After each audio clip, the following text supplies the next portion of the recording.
she's thinking of doing something stupid. I'd leave her be. The warriors of the Flower Feather clan are a proud bunch who never show their vulnerability in public, even if they've gone wingless. Oh, Chasca?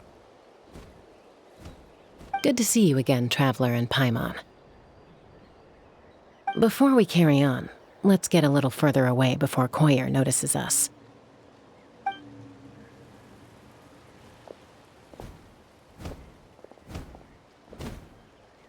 So, that girl on the bridge, Koyer, you said?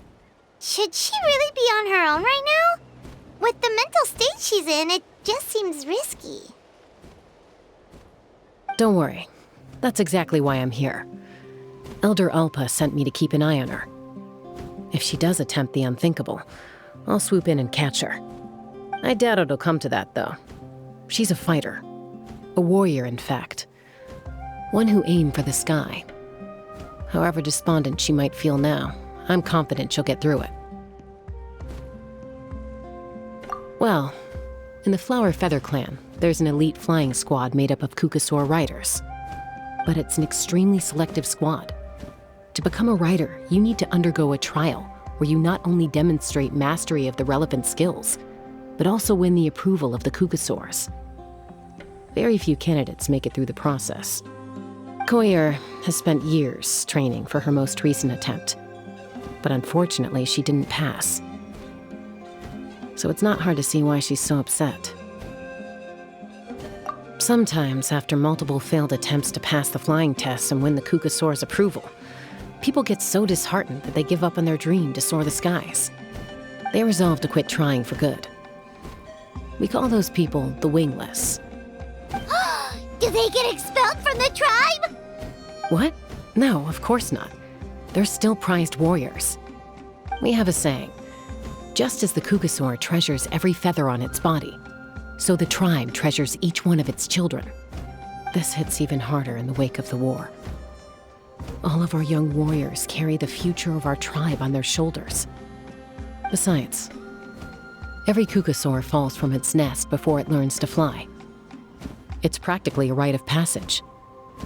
Likewise for the wingless, we always hold out hope that one day, when they're ready, they'll rekindle their dreams and keep trying. Until then, all we can do is quietly watch over them from a distance. Just like I'm doing now. Ah, okay. Paimon hopes she'll get back on her feet soon. Well, from the sound of her whistling, her confidence has been seriously shaken.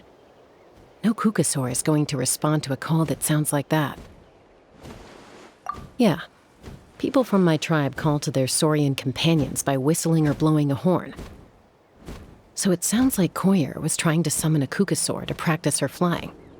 But the Kukasaurs are an even prouder bunch than our warriors. They would never respond to a lackluster whistle like that.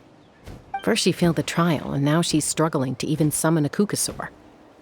That's only going to hurt her confidence further.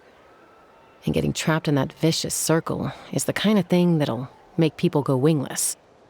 Surely there must be something we can do to help. That's very kind of you. Koyer's flying skills are up to par, but mentally she's stuck in a rut. If she wants to return to the sky, she has to overcome that for herself. I'm going to lay low nearby, just in case she takes a turn for the worse. Let me give you a tour around the tribe once this is all over.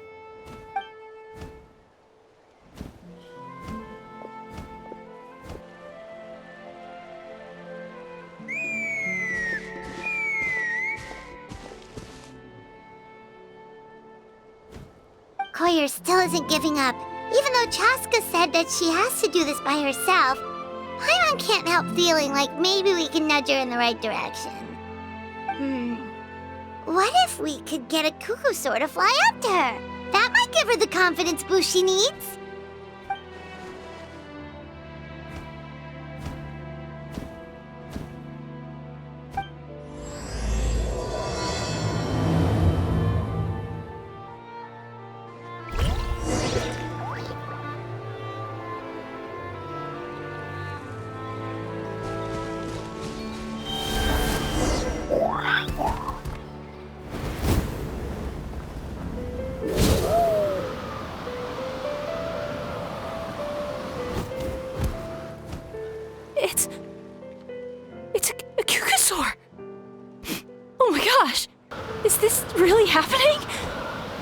I did it! I summoned one! I was beginning to think you'd all given up on me completely. Thank you. Oh, thank you. Excuse me? Would you mind if we did some flying practice together? Right now? I think I know where I went wrong in the test now. I need to maintain a higher speed on my turns. So, I just gotta practice my bell tail slides and split S maneuvers.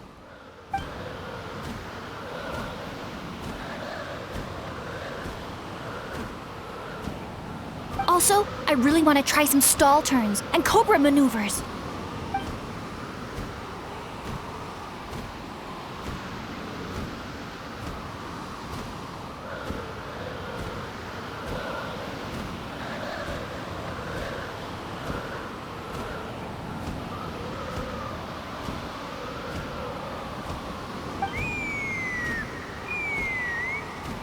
Huh?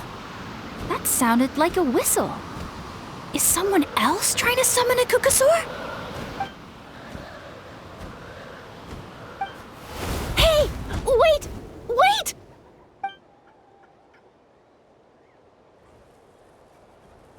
Do you think Koyer's feeling better now? Let's go back to that bridge and check.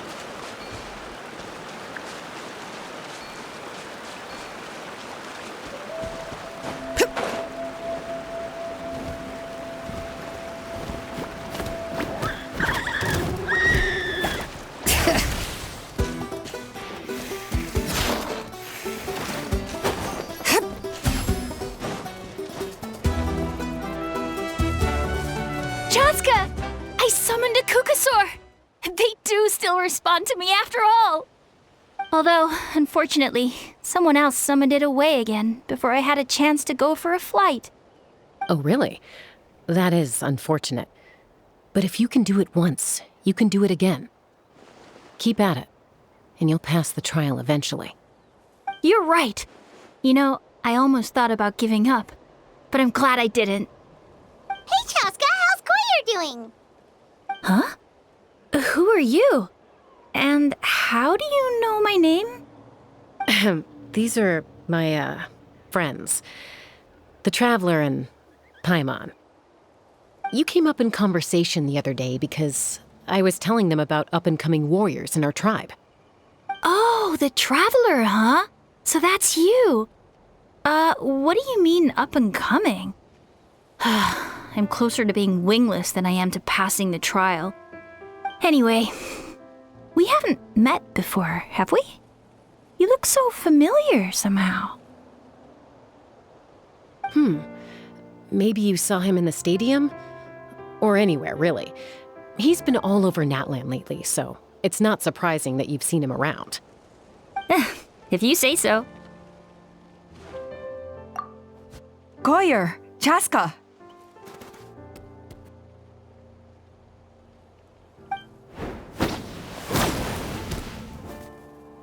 Here you are. I've been looking everywhere for you two. Oh, Elder Alpa! What's the matter? I thought I should tell you myself. We're going to redo the flying trials. Redo them? How come? This is so unexpected. And I can't believe you came out here just to tell us that in person. It's embarrassing to admit, but due to time constraints, we didn't do a proper inspection of the arena before the last round of trials began. Then we started to notice many candidates performing worse than expected. So we redid the inspection afterwards and found a number of issues which likely impacted candidate performance. This was entirely our mistake, and I apologize unreservedly. I know it doesn't make up for it, but I thought bringing you this message in person was the least I could do. Oh, okay. Chasca, these people you're with, are they the Traveler and Paimon? Huh? You've heard of us? I have indeed. Gathering intel is an essential part of being a warrior. Plus, you've already made quite a name for yourself in Natlan. Actually, I've been meaning to invite you to enjoy our tribe's hospitality for some time. Hospitality? counts food, right? Of course it does. If you let us host you, you'll be treated quite lavishly. Mighty warriors are highly revered in our tribe. Besides, we still owe you for your help during the war. Without you, we would have suffered far worse at the hands of the Abyss. So I like the chance to show you our gratitude on behalf of the whole tribe. Mighty warriors, plural? So Paimon counts too? Paimon's starting to like you a lot. That should go without saying. Your flying skills are the envy of our tribe. The Flower Feather clan seems like a really nice bunch of people. We definitely need to take her up on this offer. Well, I'd love to stay, but I'm afraid I still have to inform the other candidates about the retrials. With our younger generation's future on the line, there's no time to lose. Wait, Elder Alpa! Let me help! The sooner everyone gets the news, the better! Very well. In that case, Chasca, could I leave you to entertain our guests? Sure thing. Okay. Let's meet by the Obsidian Totem Pole later. Collier, let's get going. Okay.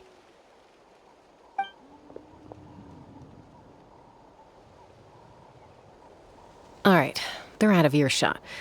I'm just gonna come out and ask. That Kukasaur who responded to Koyer's call, that was your doing, wasn't it? I grew up with these creatures. I could tell something was off the second I saw it.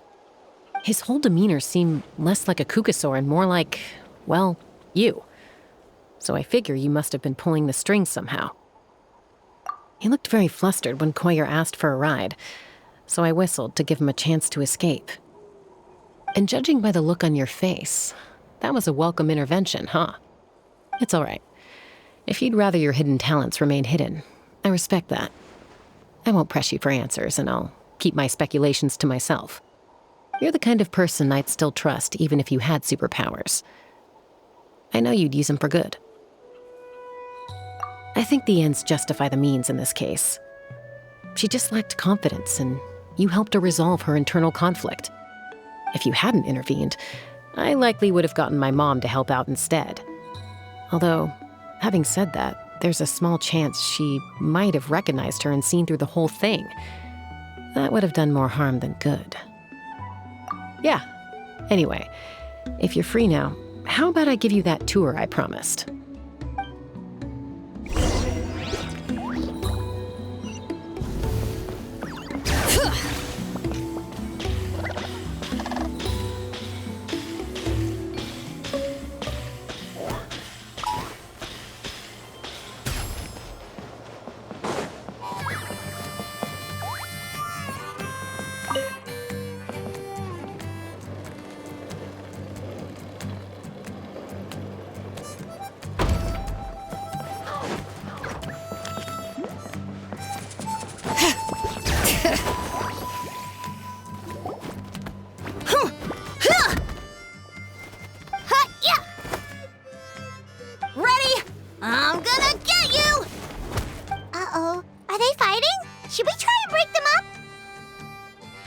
They're fine.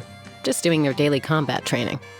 Combat training? A little young for that, aren't they? Not to us. We're a tribe of warriors. In ancient times, we were the most elite troops in the nation, responsible for patrolling and defending all of Natlan. And even though times have changed, we've kept our martial spirit alive. Hey, is that Chasca? Chasca, you're back! Oh, can you come train with us? Now's not a good time, I'm afraid. I'm showing the Traveler and Paimon around. Maybe next time. The Traveler and Paimon? Wait, you mean that legendary warrior and legendary flying expert? Legendary? Yep, that's us, all right. Awesome. It's so cool that you can fly without having to ride a Kukusaur. Even Chasca could only do that for short distances. Mr. Traveler, can you teach me some cool sword tricks? Oh, Mr. Traveler! My family shop makes the best volcano cake! You gotta try it! Let's behave ourselves, everyone. These people are here as our guests. They're going to meet Elder Alpa in a few minutes anyway. Kotini, instead of being jealous of other people's talents, why not work on developing your own? Cuphack, there's no point in trying any cool sword tricks until you've mastered the basics. Have you done all your sword drills today? And Yatlan, easy does it, okay? Not every conversation has to turn into you plugging the family business. Okay.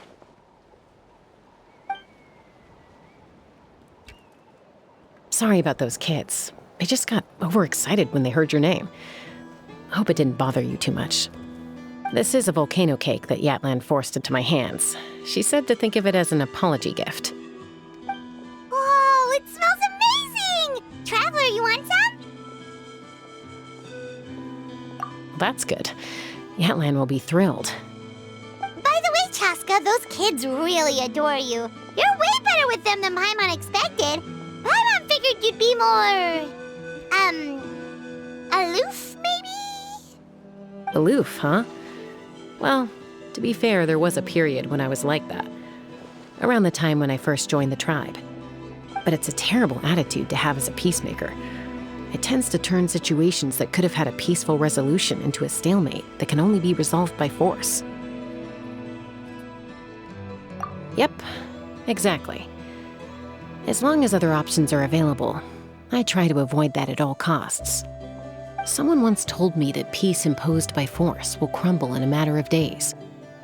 But peace achieved through genuine dialogue actually benefits both sides, even if sometimes the parties are only willing to negotiate because they're both armed to the teeth. That's true.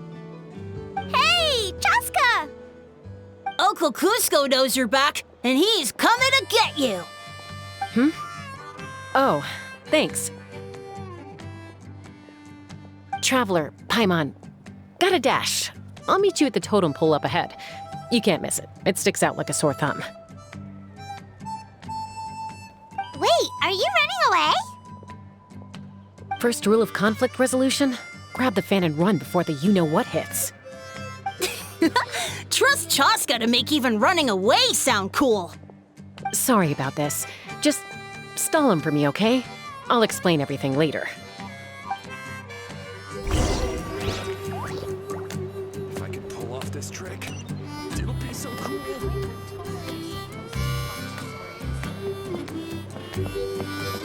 Bring it!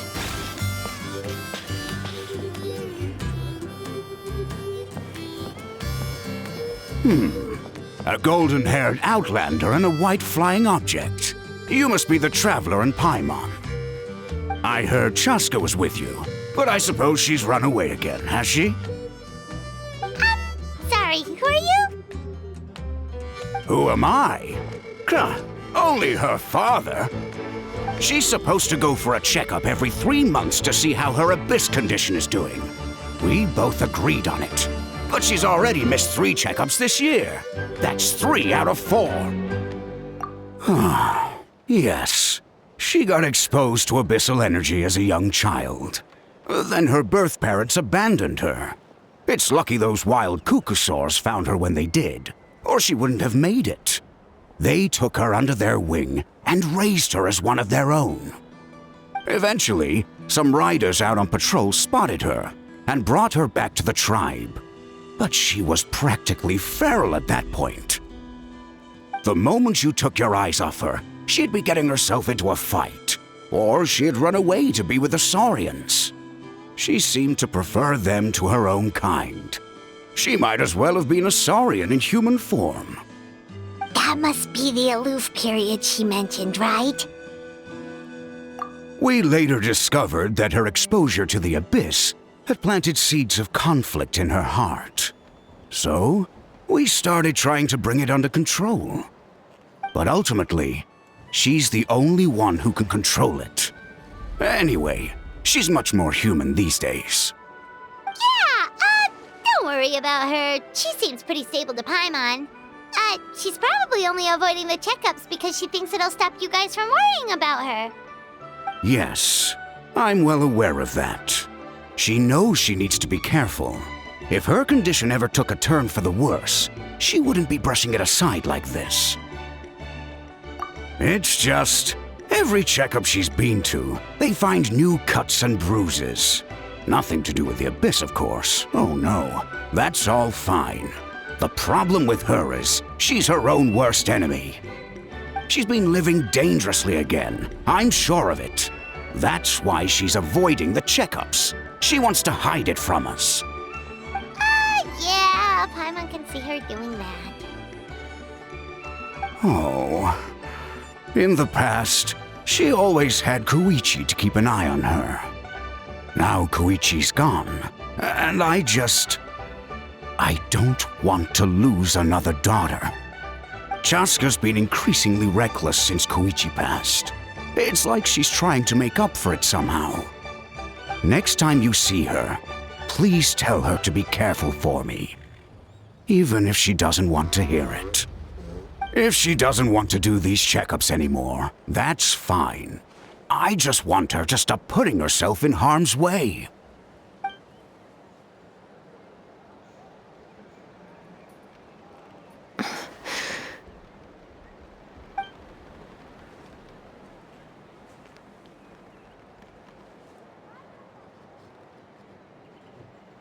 Whoa, where did the time go? We should be back up with Chasca before it gets any later. To get to the totem pole, we need to head north, right? I'm sorry. I didn't mean to keep you so long.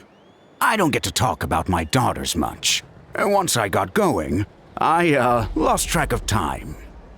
I should be getting back to work now. So, oh, Chasca. Help me talk some sense into her, won't you?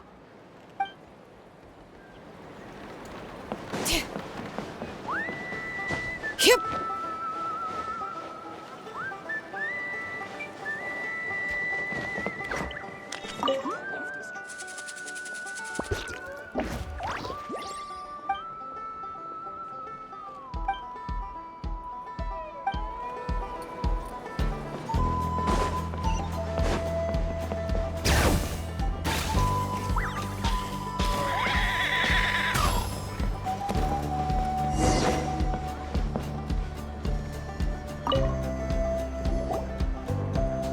Hey, Chasca! Hey, Alba! It's all right. I bet my dad talked your heads off, huh? What did he say?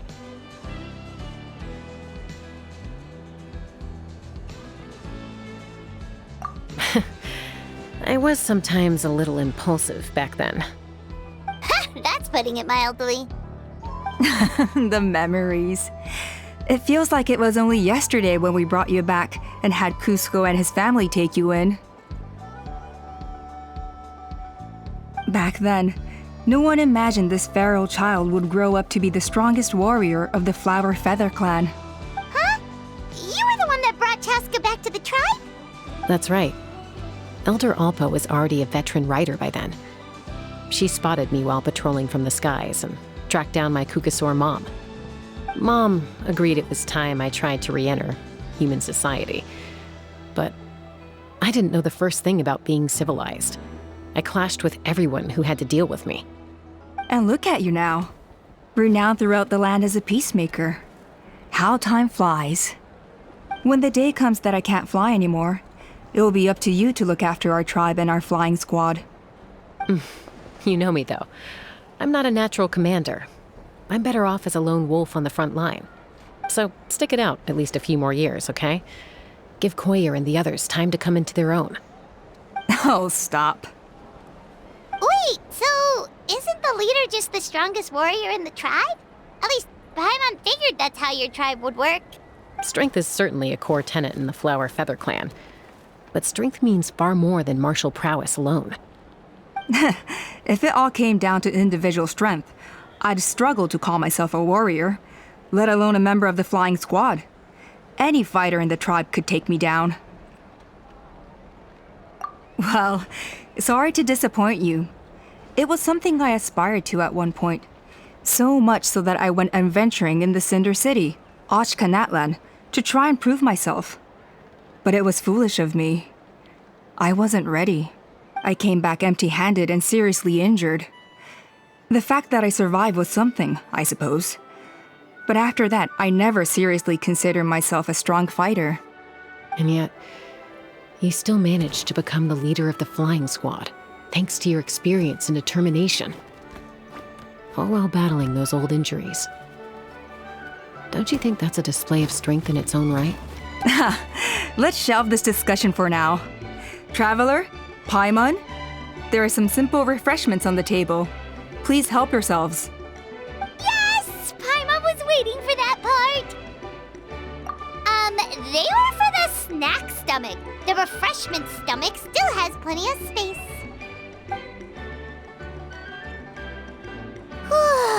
Paimon is so full. Well, if you're enjoying our hospitality, feel free to stay with us as long as you like. Elder Alba?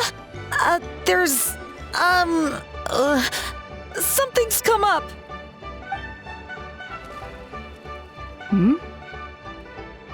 What happened? Is it serious? Shall I deal with it? It's... Some merchants showed up, not from our tribe. They said they're here to discuss some potential collaboration with us.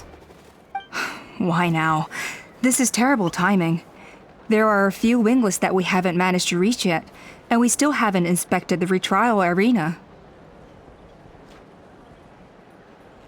Let me handle the other errands while you meet with the merchants. You shouldn't be trying to do everything at your age. You should help too. Seems only fair after all that food we ate. Well, much obliged. Chasca, the remaining wingless are all people you know. Let's see. Pishika now manages the floating target balloons. Waska's probably still addicted to eyes on the feathered prize, and Junon spends her days up on the flying platform, staring at the Cinder City. I'll leave you to tell them the news.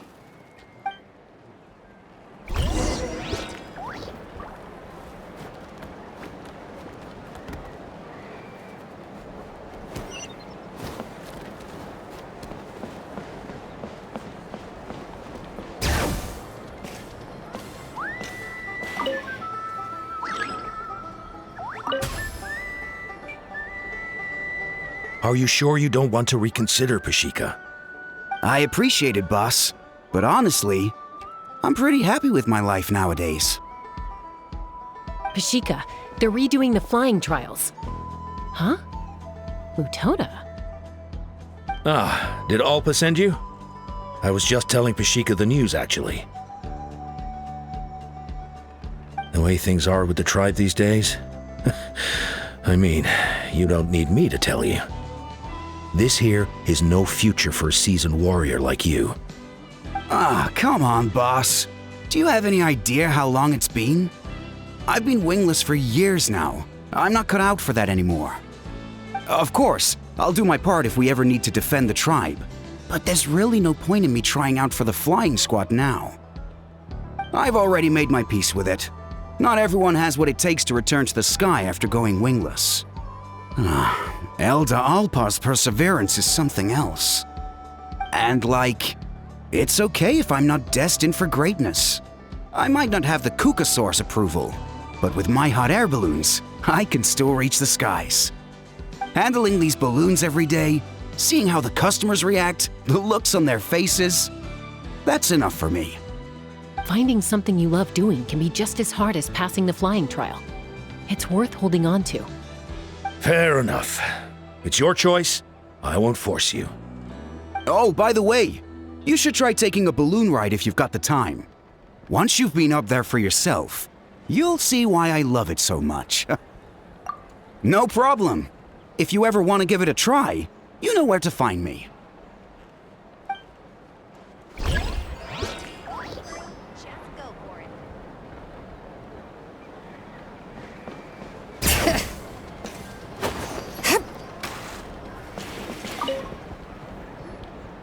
A retrial?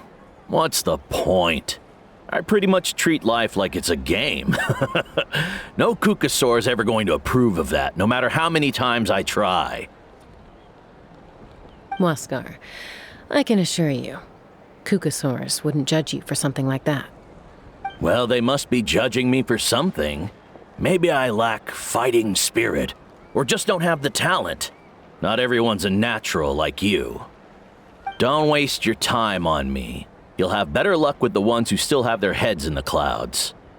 In the meantime, I think I'm gonna treat myself to a few more games of Eyes on the Feathered Prize.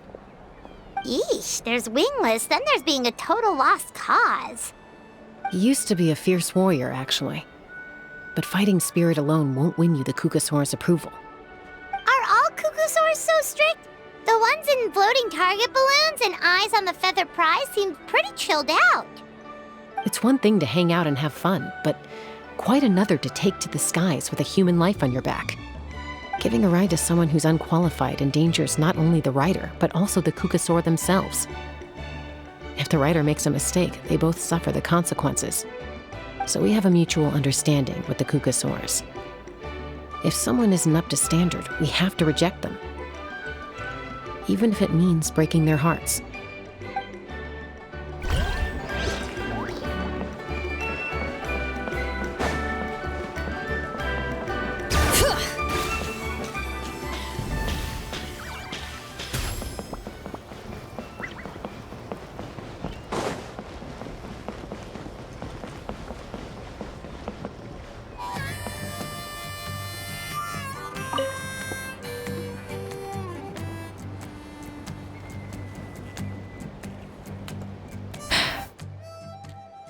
Hey, Junan. Gazing out at Ochkanatlan again, huh? Chasca? What are you doing here? Is something up? The flying squad is hosting retrials again soon. Want to give it another try? Maybe you're forgetting the definition of wingless. I've failed so many times already that I've decided to call it quits for good. I'm done. Elder Alpa always goes out of her way to come and tell me when a new trial is coming up, and it's nice of her to think of me. But nothing's gonna change. I'm not going to suddenly pass just because they're holding another trial. They're making some big changes to the arena this time, so the flying experience should be smoother than before. Koyer's gonna try again. No, forget it. If I was genuinely good enough to make the squad, the location shouldn't affect my chances. A true rider can fly confidently whatever the conditions, like you and Elder Alpa. Junan! They're redoing the... Huh? Chasca and the Traveler. You're already here. I guess they told you already then. Come on, let's go train together.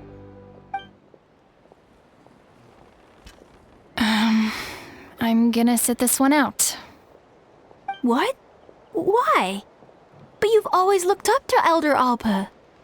She went wingless after her injury and spent years drifting, but even she came back and made it in the end.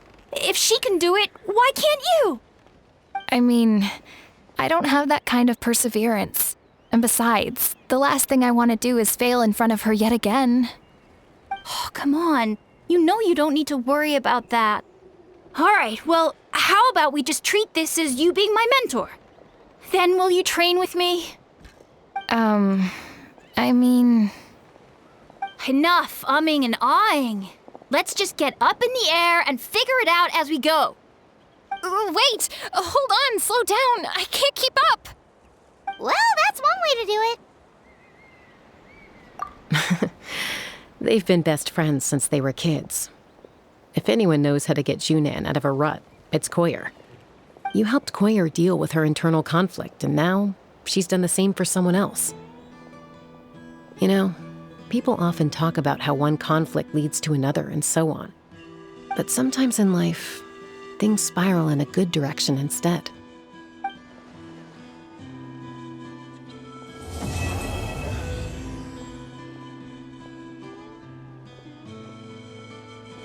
We've notified all the wingless on the list now, right? Where to next? The trial arena. It's not far from the tribe.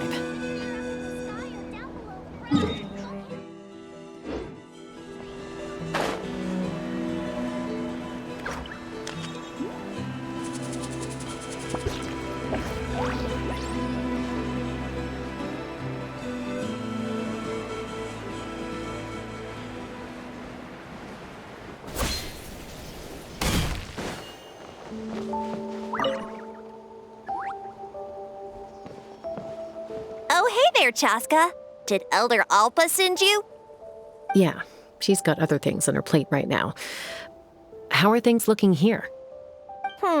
Well, the inspection revealed numerous blockages all over the trial arena. It looks like they're the result of ley line disorders caused by repeat abyss invasions.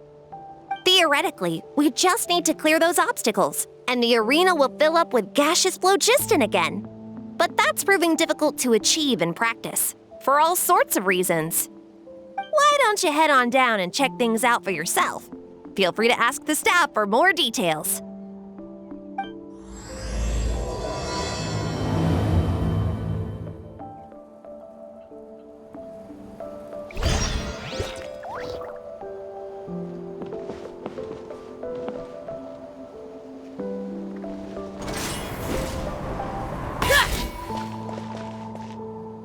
Take me up!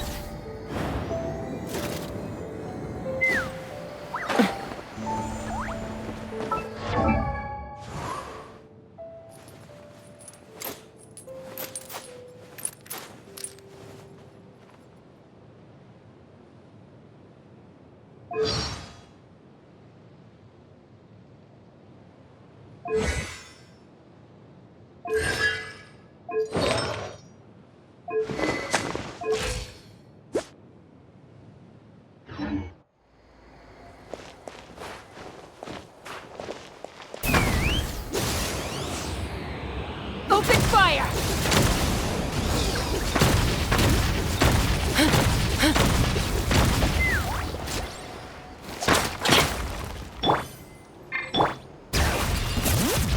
Hey! Monsters! Again!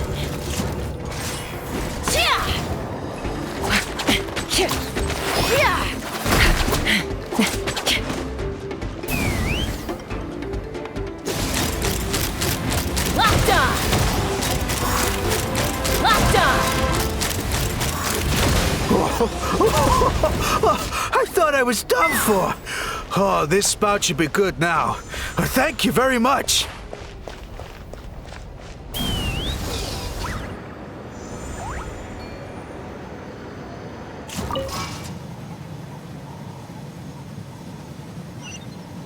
Let's fly! Yeah!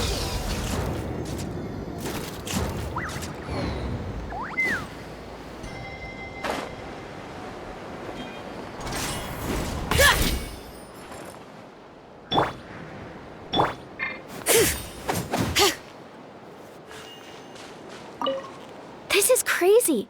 I put all of my strength into it, but it just won't break. Maybe Inkanak was right after all. If a stable structure is formed inside the solid phlogiston, I'll need to hit all the weak spots at the same time to break it. But how am I supposed to do that?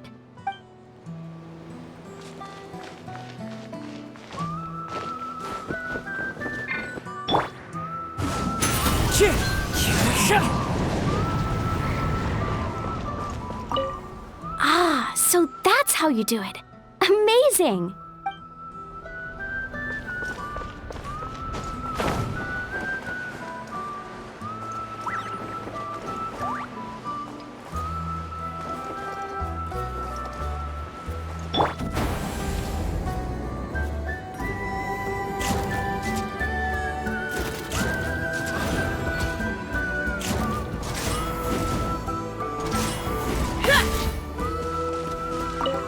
How strange. Why is there so much solid phlogiston here? Well, could be from the Children of Echoes. Maybe it got swept up here due to the ley line disturbances? And I did see those strange markings on the cliff. I can't think of a way to resolve this. Short of going all the way to the Children of Echoes to borrow it to Petlisaur.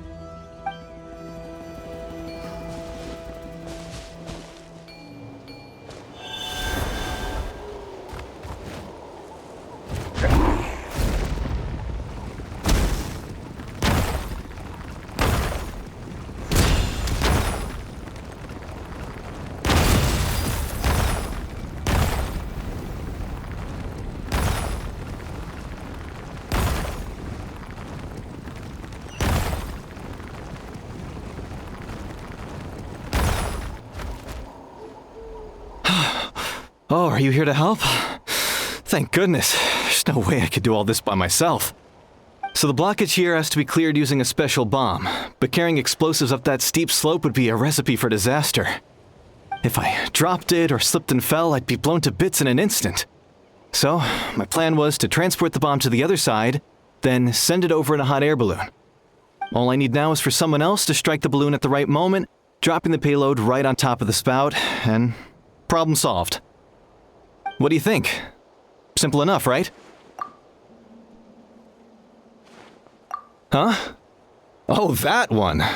No, I've got no idea who that belongs to. Or how they got it up so high. I just wish I could fly up there and check out what kind of tech they're using. Ah, well. Getting the trial arena back in order is more important. I'll head over and set up now. Let me know when you're ready.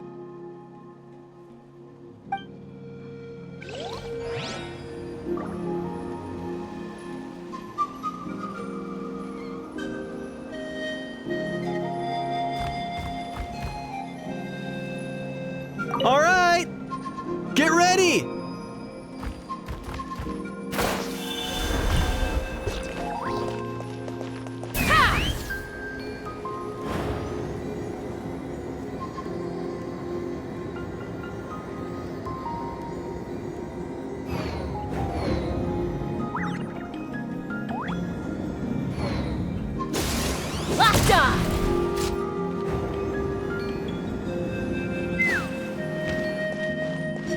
All right! Get ready!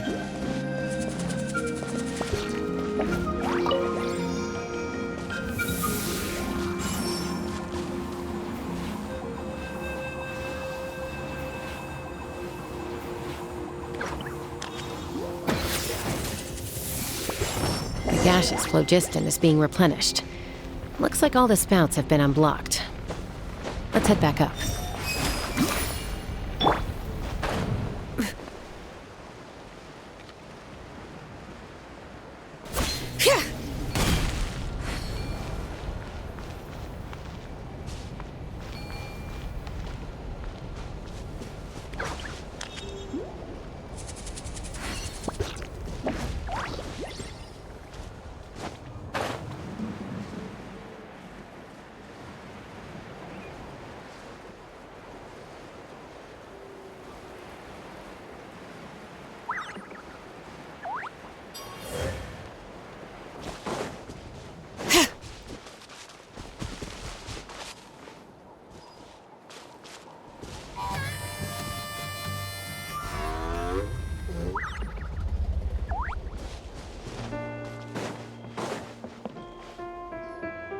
Wow, you took care of everything in no time at all.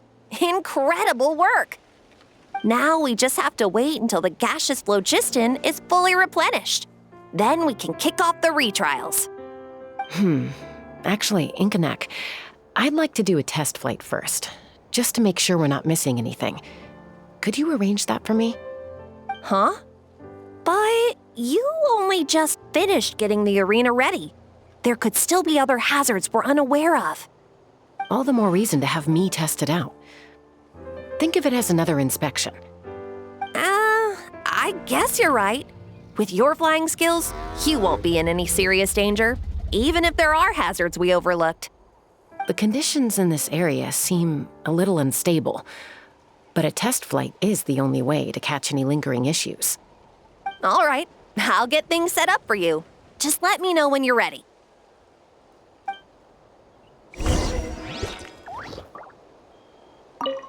Are you ready? This should be a piece of cake for Chasca, but still, try to be careful. All right, then spread your wings and fly. Let's fly.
That was amazing. Paimon couldn't take her eyes off you.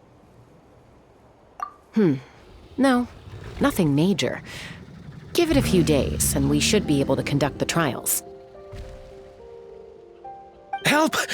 Help me! You're from the Flower Feather clan, right? Please, come quick, you've got to help us! Catch your breath first. What's the situation? We got attacked by a Kukasaur. My friends are still stranded in the middle of the road with the goods we were transporting. Please, I'm begging you, save them! Huh? Are Kukusaurs really that aggressive? Do they usually attack groups of people unprovoked?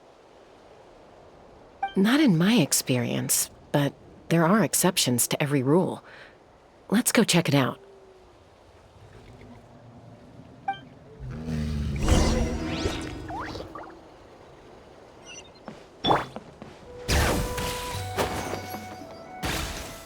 Ouch! I've never seen such an aggressive cuckoo.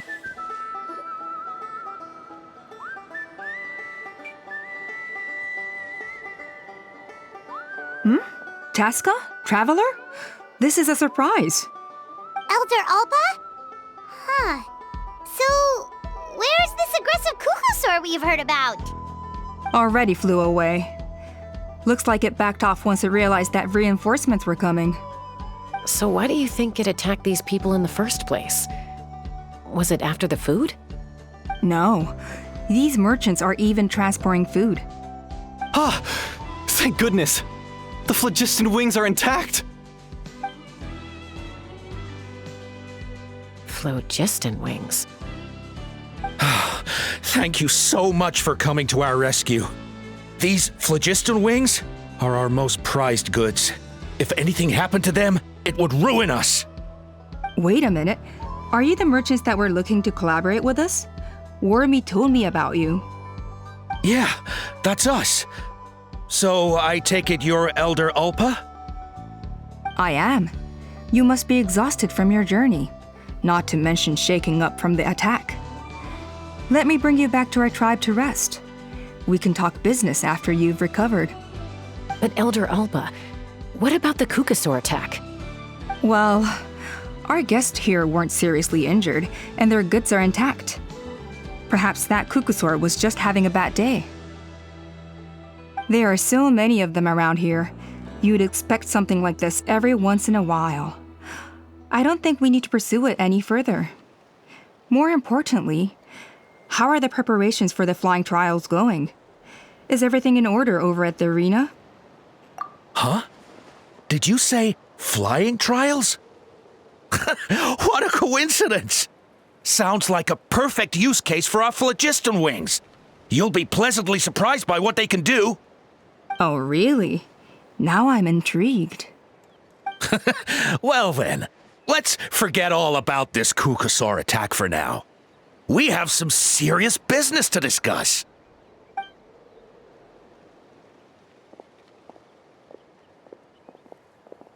Huh?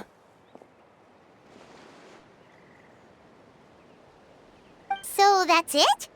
That all went smoother than expected. Well, guess we'd better get going. Huh? Chasca?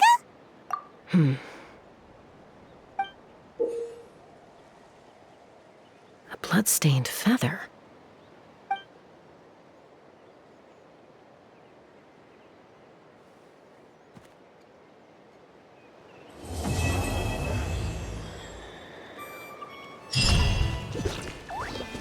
The Flower Feather Clan should be about ready to hold the new flying trials by now. Let's go check it out!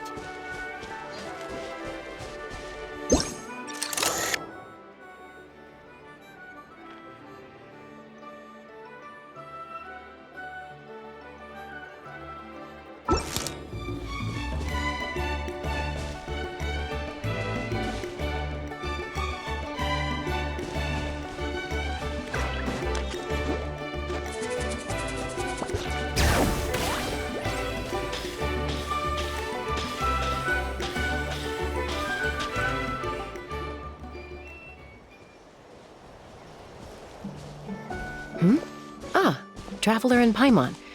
You came. Yep, and it looks like we made it just in time. Although, can't say the same for the Cuckoosaurs. Bit of a low turnout, huh?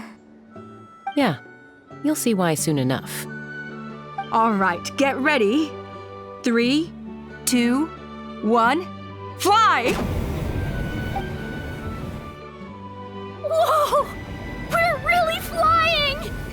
I feel light as a feather. I'm flying without a Cuckoosaur. These phlogiston wings are awesome!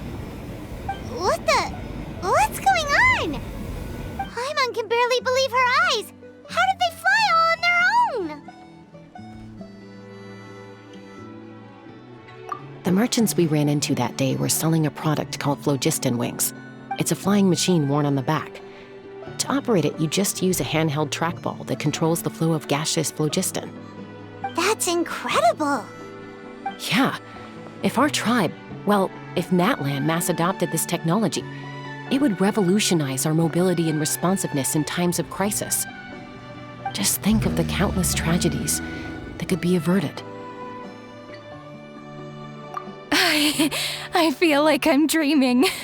Did I really just fly on my own without the help of a Cuckoosaur? You'd better believe it! Plus, you just passed a flying trial! Right, Elder Alpa? Elder Alpa? Should this really count as a pass? If we did the trial using phlogiston wings? Why not? The scoring rubric is about flying performance. It doesn't specifically say you have to ride a Cuckoosaur, does it?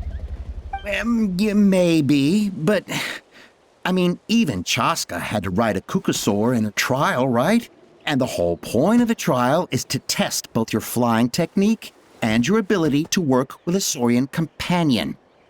Well, if we can fly by ourselves, maybe we don't need to test the ladder anymore. Chasca, Traveler, what are your thoughts on this new invention?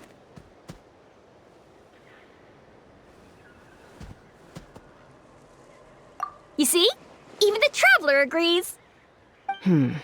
I agree that they have strategic value, but I don't think it makes any sense to evaluate candidates by the current testing standards if they're using phlogiston wings. Why? Shunan finally mustered the courage to go through with this, and now you're saying it doesn't count? I don't have any experience using these wings in battle, nor is it immediately obvious how to incorporate them into the existing systems in our tribe.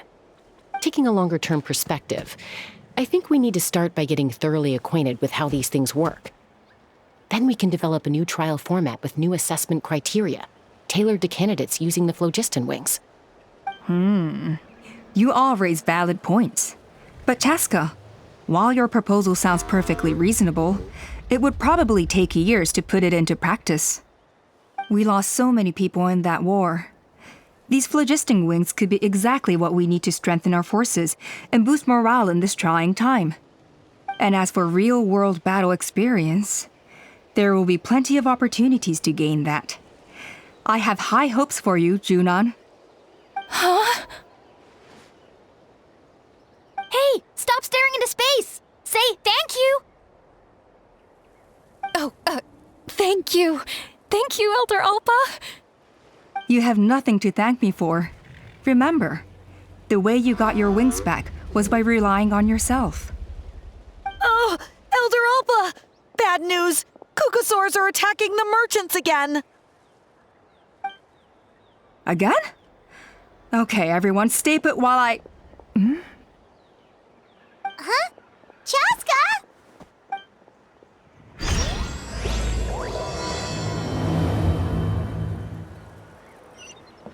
Why did Chasca rush off like that? And then Elder Alpa and the others too? Anyway, let's go see what this is all about.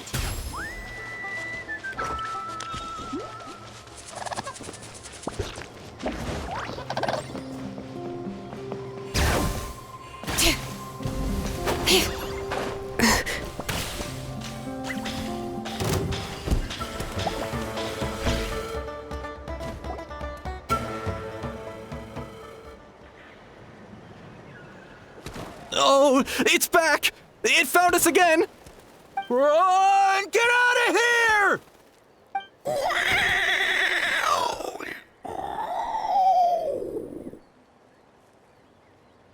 Curses! She's really riled up this time. Hey! Stop running! We'll never outrun a creature with wings! Get back here and let's fight!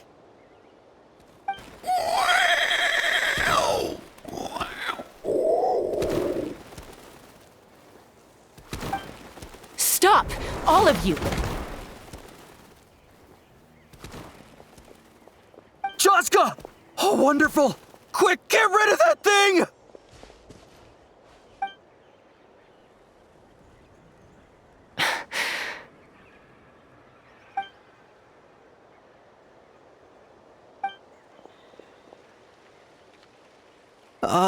What's going on? Why isn't she doing anything? So it really is you. Sister. Wait, sister? That Kukusaur is Chasca's sister?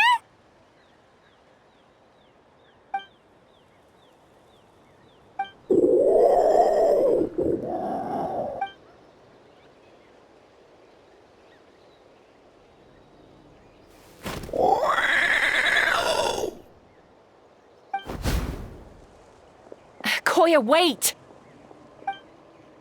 Is Chasca gonna be okay? Should we go check on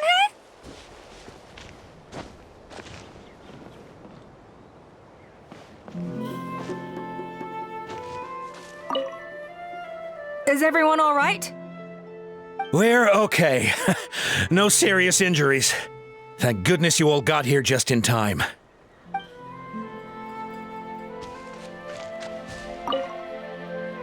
What was wrong with that Kukusaur? Why was it so aggressive? If we just let it escape back into the wild, who's to say it won't attack again?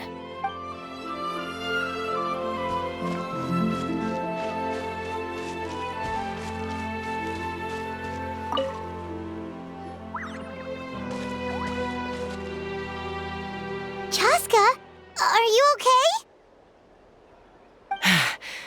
I'm fine. Sorry for making you worry.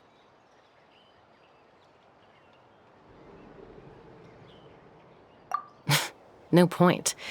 She's an expert at hiding her tracks. Once she's shaken you off, you'll never catch up to her. At least, I always used to lose to her at hide and seek when we were kids. Well, yeah. You know I was raised by Kukusaurs. Anyway, she and I grew up in the nest together. Her name's Koya, and she's my big sister. We played together all the time, chasing each other through treetops or mountaintops. It felt like it would go on that way forever. Until the day I was sent back to live with the humans. Not all Kukusaurs are friendly towards people. Koya, for instance, she's fine with me because we grew up around each other, but she's not fond of other humans. When Mom decided to send me away, Koya strongly protested, and after I left, she became more and more reluctant to interact with humans. Maybe she thinks that humans stole you away from her. It's a possibility, but in any case, we still stayed best friends at first. I had a hard time adjusting to life in the tribe, so whenever something went wrong, I'd run off into the wild and vent to Koya. Ah, so that's what Uncle Cusco was talking about. He said you seemed to prefer hanging out with Saurians to your own kind back then. Yeah, I did. But then, gradually, everything changed. With a new mom and dad, a new tribe, and Koichi, I started getting curious about these humans and made an effort to understand their behavior. The more time I spent with them, the less I spent with Koya. And then, one day, it was Koya's turn to leave the nest. She sought me out and asked if I was willing to leave the tribe and go live in the wilderness with her. As far as I can remember, that was the first time she ever approached a human settlement on purpose. So, how did you answer her? Well, I wouldn't be standing here talking to you if I'd said yes. No, I was torn. On the one hand, I'd already made up my mind to embrace my new family and accept my human identity. But I also knew that Koya wasn't a fan of humans, and I didn't want to disappoint her. She took my hesitation as an answer. She saw it as a personal betrayal, threw a huge fit, and then flew off.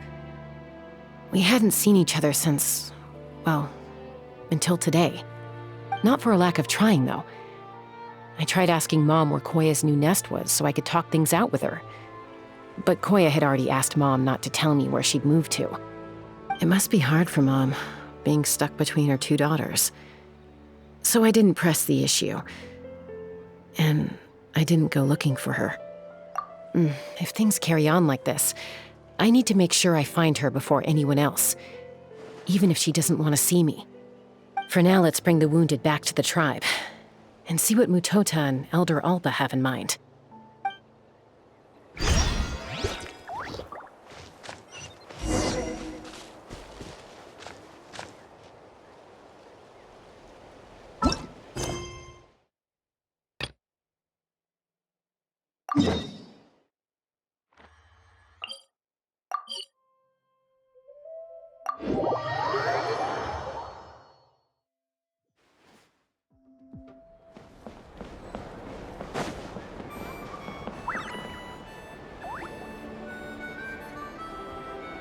So, I hear there's been another Kukasaur attack. Ha! I knew it! They're wild animals, and they can't be trusted. Hey, show a little respect. The Kukasaurs are our partners. Maybe in the flying squad, but they don't give a hoot about the rest of us. Well, now that we have the phlogiston wings, do we even need the Kukasaurs anymore? Are you kidding? How are we supposed to protect our tribe without them? I didn't mean it like that. Huh? Protect our tribe? Or are you just scared that your precious flying squad will lose its prestigious position? You take that back! Things are changing so quickly. Chasca, there's a conflict emerging there. Aren't you going to nip it in the bud? The whole tribe's talking about this now. Breaking up a single fight won't solve anything. The real source of conflict here is the phlogiston wings, and what happened with Koya. On any other day, people would just brush this attack aside. After all, clashes between wild Kukasaurs and humans are no more common than those between people. But now that the phlogiston wings have entered the equation, it's sparked a debate over whether our tribe needs the Kukasaurs at all. I worry that we risk repeating the mistakes of the Cinder City. Back then, Lord Ochkon's hatred of the Saurians nearly destroyed the peace forged by the Pyro Archon. Chasca, to prevent things from deteriorating further, I'd like to task you with restoring peace to the tribe. I will. Traveler, you've already done so much for Natlan, and the Flower Feather clan has no right to ask more of you. But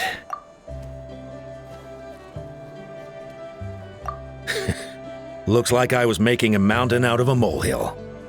And don't forget about Paimon. Just leave this to us. This whole situation has unfolded so quickly that it's put us on a back foot. To tell the truth, it makes me a little suspicious. You think someone might have orchestrated all this? It's possible. Leave it with me. I'll look into it. Also, Chasca, could you try to keep a low profile while you're out there digging around? We don't want to give our hand away. I'll do my best. Okay, so where should we start? This all began with Koya's attacks. If we can find out what led her to do it, that should give us something to work with. Unlikely. Given how she reacted when I showed up, I don't think she's forgiven me. If you want to resolve a conflict through dialogue, sometimes you need a third-party facilitator. Let's go see my mom.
so this is where you used to live as a child? Mm-hmm. When I was little, we used to do this thing where I'd jump from the top of this tree, and Koya would fly over from the platform and catch me in midair. Or sometimes we'd both fly from the treetop together, and then after some aerial maneuvering, she'd throw me up onto that platform. After we got a bit older, we went to the nearby shores looking for even greater heights. Ah! Stop! You're gonna give Paimon a heart attack! Oh, really? I just thought it made a fun story. Then I'll share more with you when there's time. Anyway, back to the matter at hand.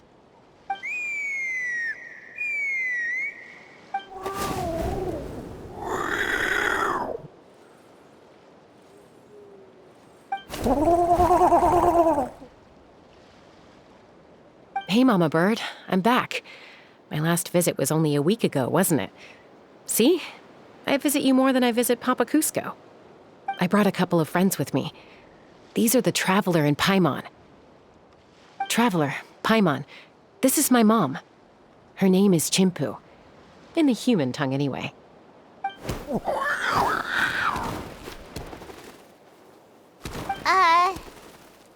Hi! No, not really. I don't speak it as such, but I can sort of get the gist.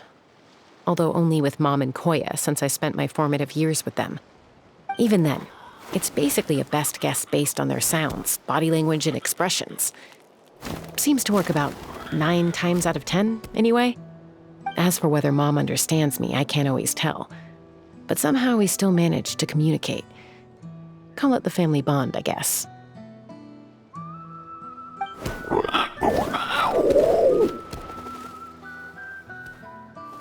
Don't worry. I'm doing well, but I think Koya might be in some trouble.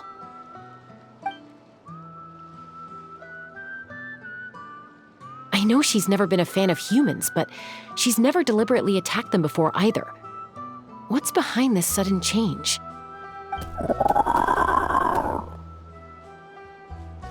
Does, Auntie Chimpu know anything? Doesn't look like it. Koya hasn't visited her in a long time. Then, could you please tell me where she's living nowadays? I really need to talk to her. If this animosity between her and the tribe continues, then the next time there's an incident, I don't know if I'll make it there in time.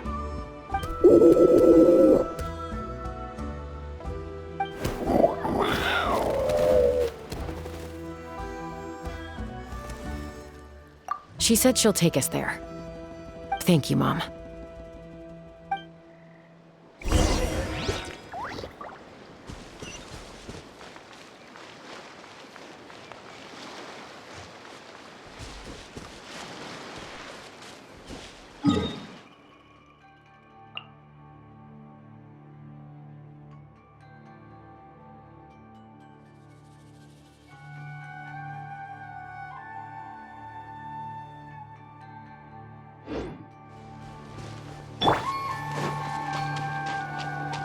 The show begins!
This is a really remote location.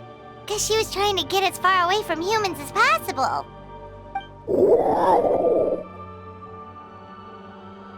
We stay here?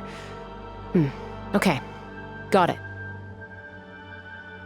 Traveler, Paimon. Mom says we should stay out of sight for now. She'll talk to Koya first. Koya is very hostile toward humans right now. So if we show up unannounced, it might just make things worse.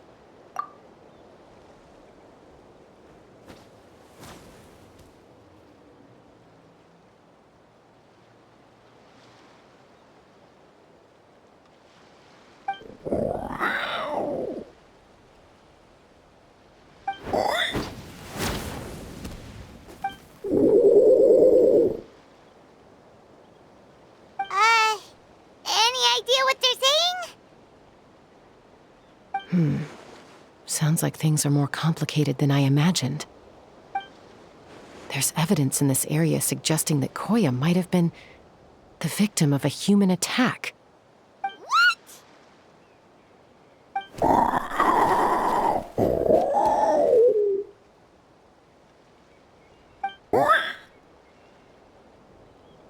No! It's Chime, Koya's child. The attackers kidnapped her.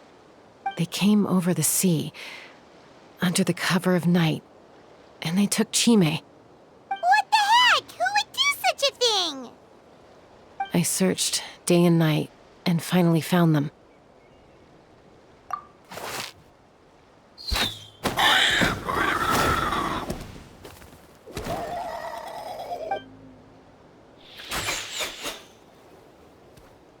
Oh, yeah! T'Pol's contraption is working like a charm! Got her in one! Hey, there's another one! Wait, is that the one that got away last time? Who cares? Just get them all! T'Pol pays us per catch!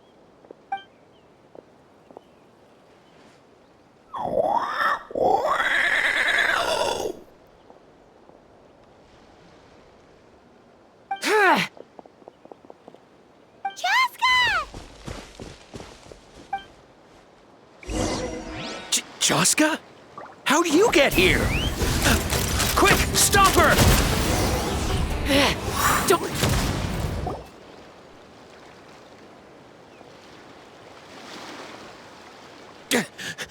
Don't come any closer, or I'll... Go, Phlogiston Wings! Take me out of here! Uh-oh, looks like it malfunctioned. This is bad. Mom and Koya are already injured. And if that thing explodes right next to them... Help! Elemental energy suppresses it! Please, someone! Get back!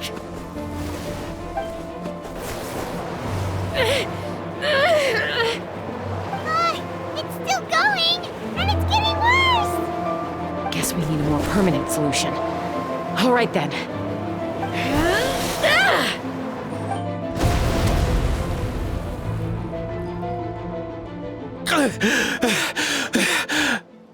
That was too close.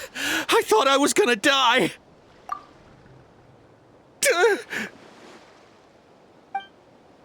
Answer us honestly. Were you the ones who attacked Koya before?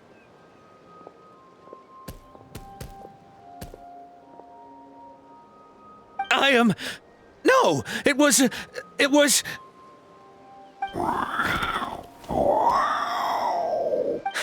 Well, she says it was you. Just tell me, who sent you here? It was T'Pol. He told us to catch all the wild Kukasaurs we can find. And he also said that this Kukasaur has become a thorn in his side, so it needs dealing with urgently. T'Pol? Huh. Sounds familiar. But where from? Well, he tends to send his orders in writing. He pretty much never communicates with us in person. When he does, he wears a mask to hide his face. And whenever we trade Kukasaurs for Phlogiston Wings, we deal with his henchmen. So you didn't even make those wings? All we did was slap some labels on them and transport them over here, to make them look like they're reported. To make it harder to trace their origins. I don't know, honest! Well, that's mighty convenient, huh? What about if I held a gun to your head? Would that change your answer? No need. I'm sorry. I'll tell you everything I know. T'Pol doesn't tell us much, but he always stresses that he wants them alive. So that gives us some clues. This is just a best guess, of course, but we suspect that the gaseous phlogiston stored in the trackballs is drawn directly from the Kukasaurs. What?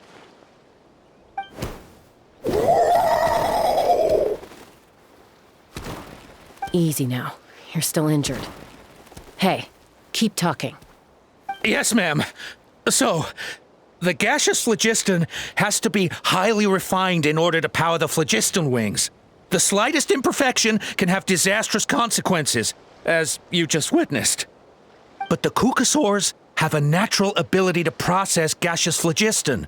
So, if you use them as an intermediary, then...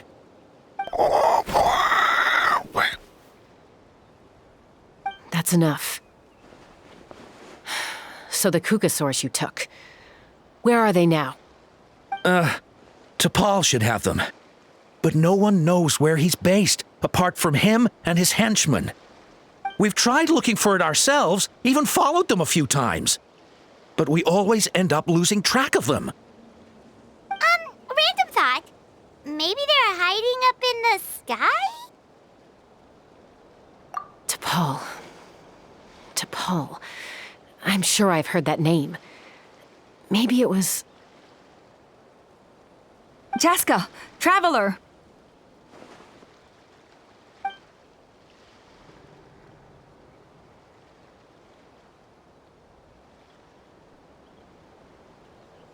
That voice! It's Alpa!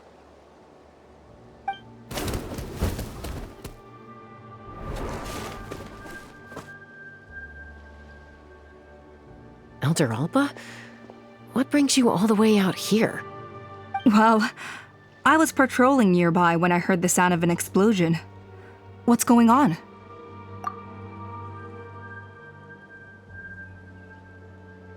I don't believe it. Elder Alba, does the name T'Pol ring a bell to you? I feel like I've seen it written down before. Maybe in a list of candidates for the flying trials? Huh? So he's a member of your tribe then? No. If he was a member of the Flower Feather Clan, I'd definitely know him. Now that you mention it, I do remember a young man from outside our tribe who came to participate in our flying trials once. You were away on a mission at the time, which is probably why you don't remember him.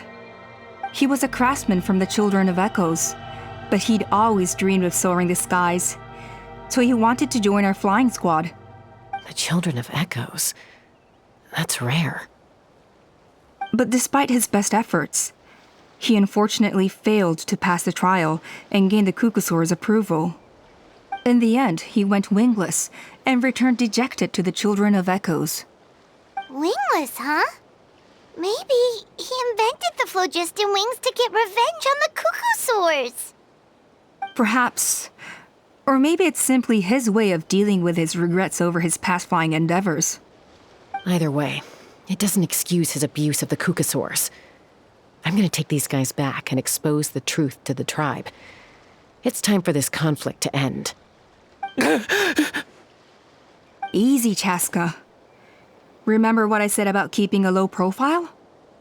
The ringleader still hasn't shown himself, and this man's allegation about powering the phlogiston wings with Kukasaurs is only speculation. Bringing these men to the tribe now won't win over any current supporters of the phlogiston wings. In fact, it may even escalate the conflict further. After all, many are mistrustful of the Kukasaurs after recent events. Is that why T'Pol waited until now to try to capture my sister?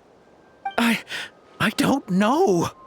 I mean, he did tell us to spread negative rumors about the Kukasaurs and slip some mora to anyone opposed to them, but... But quiet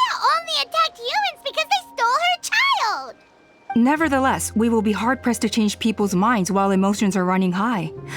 Unless we have irrefutable evidence. Bravo! My thoughts exactly. In the meantime, leave these men with me. I'll escort them back to the tribe. I'll take the other members of their crew into custody too. They won't get another chance to stir up trouble. Fair enough. I guess finding T'Pol is going to be the key to resolving this conflict. Let's hope the Children of Echoes have some info on him. Sorry, whatever it is, it'll have to wait till this is all blown over. I have to fix this situation before it spirals out of control. Mom, Sis, rest up and get well soon. I gotta fly.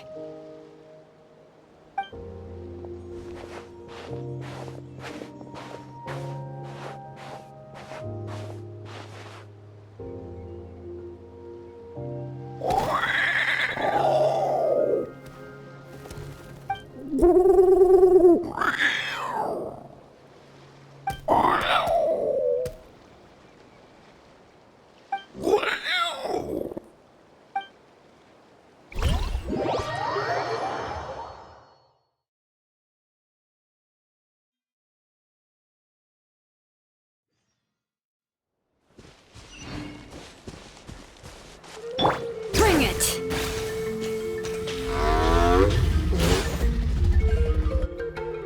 So Alpa says that T'Pol's from the Children of Echoes. But how do we track him down? Just ask around until we find him? Let's start by talking to someone we know. It'll be faster that way. At this time and place, I'll bet the easiest person to find is... Wakey, wakey, Shilonen! Oh, it's you. Okay, give me a second. I'll come down.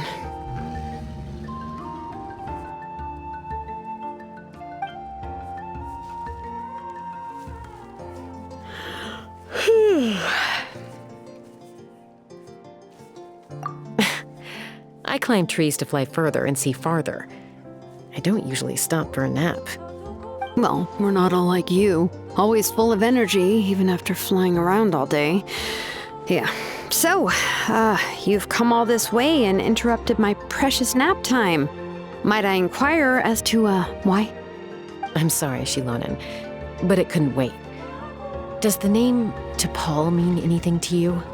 He's a craftsman, apparently. Huh. T'Pol. Yeah, that rings a bell. I think that's Puma's child. Nope, I'm afraid you're a few years too late. Why are you looking for him?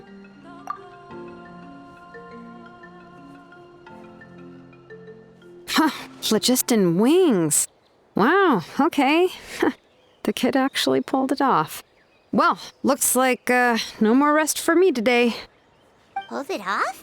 You mean he's tried making something like this before? Yeah, he started trying to build a flying machine right after he got back from the Flower Feather clan. So right after he went wingless, then. Was this flying machine anything like the gun you made me? You mean your gun that's harder to tame than the proudest Kukasaur? No, he wanted to build something that allows anyone to fly freely, even if they're not naturally gifted. But he never got very far back then, though. Blew up his workshop a few times and barely made it out alive. I never really kept up with him after that. His parents traveled a lot in their youth and only returned to the tribe after he was born. But they settled in a remote area and don't interact with other people much. Which means most people in the tribe don't know them very well. Your best bet is to chat to his direct family. I'll go get Puma. Wait for me in front of the workshop. I won't be long.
I'm back. Allow me to introduce T'Pol's mother, Puma. Hello, Oh, save the pleasantries. I don't want to spend any longer talking about that boy than I have to. huh? I disowned him long ago. He is no child of mine.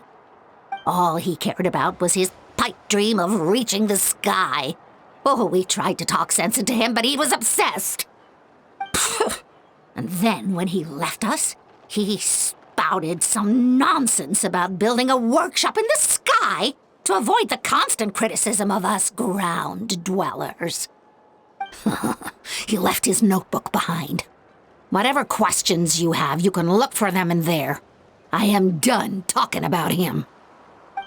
He's no son of mine. He never called me Mom anyhow.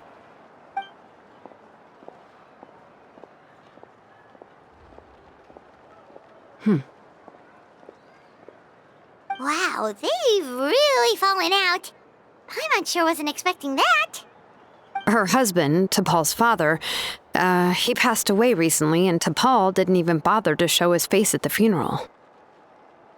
If you ask me, that was probably the final straw for Puma. I'll go keep her company. If there's anything else you need, just come and find me. Thank you.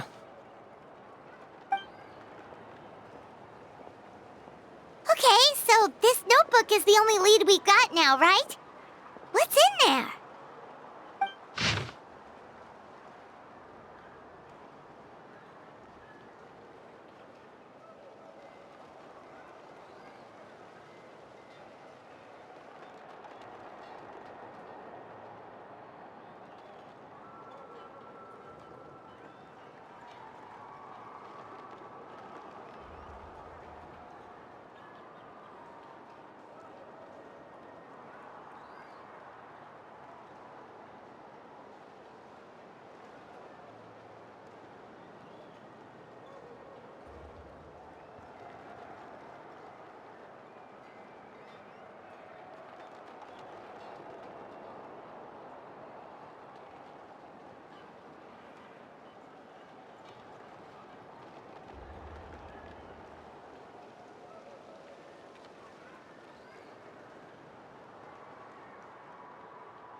Some early designs for the phlogiston wings, and some theorizing about an airborne workshop. Ochkanatlan, the Cinder City. Looks like that's where he got his technological inspiration from. So, was he serious about the workshop in the sky? But that's such a big project for one person. Do we think he actually pulled it off? Oh, yes. The one from the trial arena that was super high up. That balloon has been there for a while, and everyone's been wondering how it got up there, but what if that's the wrong question? What if it started off even higher up, above the clouds and out of view, and it only descended to its current height due to some kind of malfunction? Part of T'Pol's workshop? Seems likely. If T'Pol's base had been hiding above the clouds this whole time, that would definitely explain why Isidore couldn't find it. I totally called it! But how do we get up there? Chasca, can you even fly that high? By myself? Possibly. But with a passenger, no chance. I doubt even phlogiston wings could take you up that high. At least, not without that relic T'Pol mentioned in his notebook. Yeah, and he's probably holding on to it. We'll have to find another way. Nope.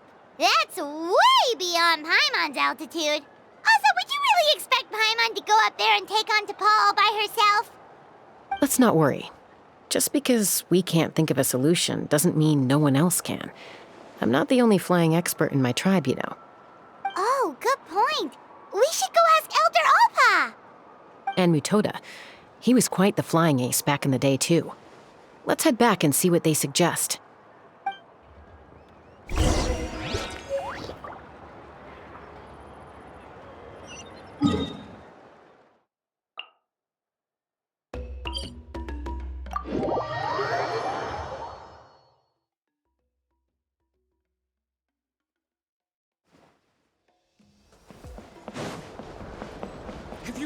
more Kukasaurs. We want phlogiston wings. Chasca, you're finally back. Things are getting really tense in the tribe. Have you made any headway with your investigation? Some people even think we arrested the merchants just to support the flying squad and crack down on the phlogiston wings.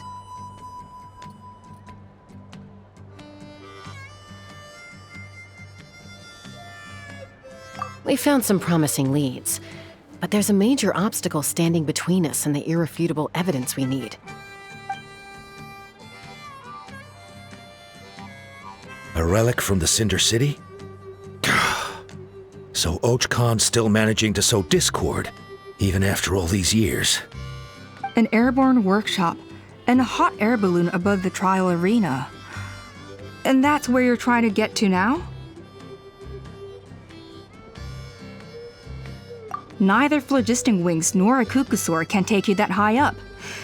Do you really think that's where T'Pol is hiding? You know what? There might just be a way. Really? Do you still remember those spouts in the arena? When they were all blocked, the gaseous phlogiston was trapped and unable to flow. But now, it's flowing freely. If we were to block them up again... You mean all of them except the one at the very top of the arena? To build up the pressure there? Precisely. With all the gaseous phlogiston flowing through one spout, it would create a high-pressure wind current. And then we just ride it up into the sky! Yes, it has its risks, but with Chasca's abilities, I think she could manage it. It's an extremely risky approach, but I agree that it's feasible. If you want to give it a try, check with Inkanak at the trial grounds. She can explain how to block the spouts.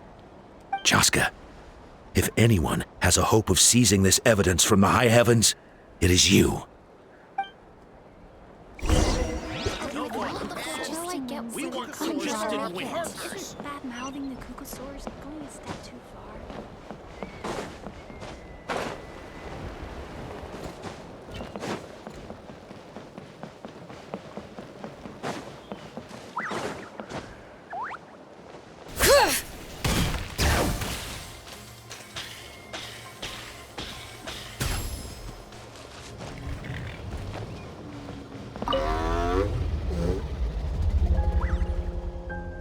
Goodness me, that is a very bold idea.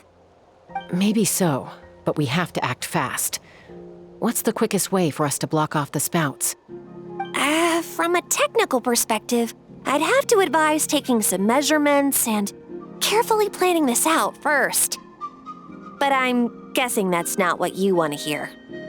Then we'll have to take the rough and ready approach. See the solid phlogiston over there? Our prior inspections revealed that some kind of stable structure has formed inside, making it highly damage resistant. It's not without its weak points, but unless they're all struck at the same time, the structural integrity won't be threatened. So, what happens if we do strike them all at once? It'll collapse. Okay, I see where you're going with this. Yeah, you got it. As long as you hit all the weak spots at once from the right angle, the solid phlogiston will fall right on top of the spout and block it up. You're right about rough and ready. Sounds like my kind of plan.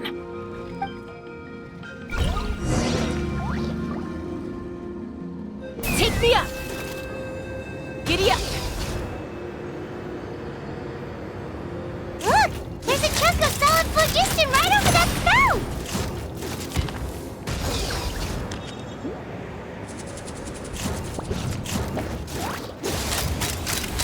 Bullseye! Bullseye!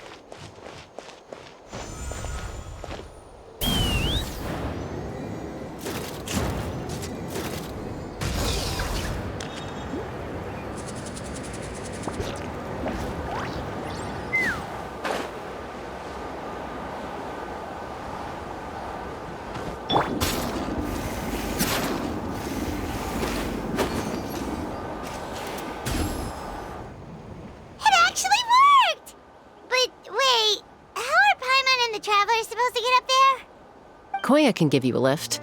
She's actually been following us this whole time.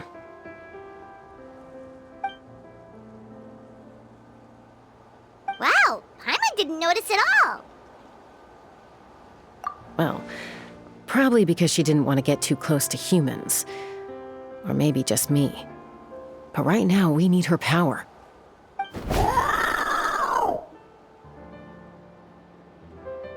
Whoa, you didn't even have to summon her.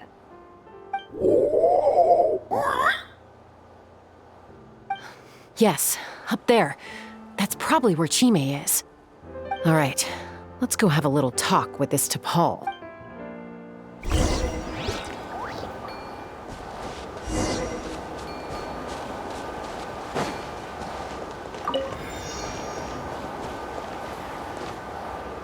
Let's fly.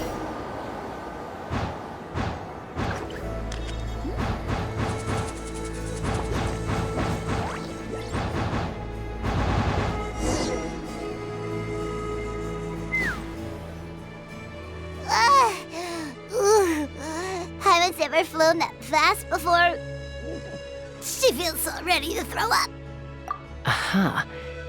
Just as I thought. It might look like a regular hot air balloon from the outside, but up close, it's clearly been heavily remodeled. And sure enough, it only descended below the cloud line because the custom-built machinery malfunctioned. I should be able to figure it out with T'Pol's notebook. Thankfully, I know a little DIY from fixing up my guns when they're having issues. That should just about do it. Now all it needs is a nice hard kick. Maybe that works on your guns, but...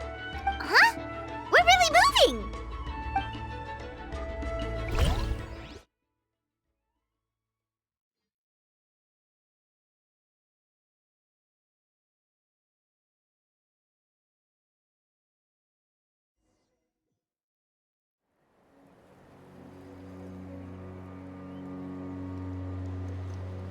Here it is! The workshop in the sky! Oh, you gotta see it to believe it. Makes you wonder why T'Pol even bothers with phlogiston wings when he has tech like this.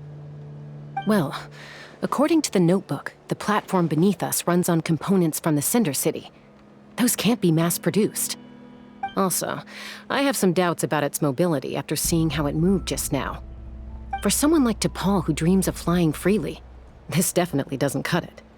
But if he's got that relic, he should be able to make a set of prototype wings for himself, right? Why bother making a whole flying workshop so he can mass-produce them?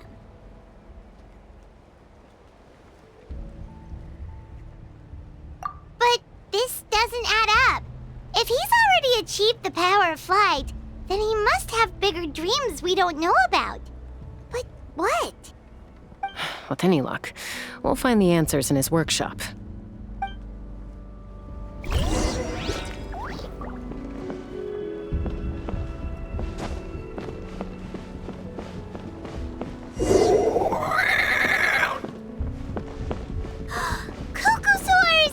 Seems like the merchants were right.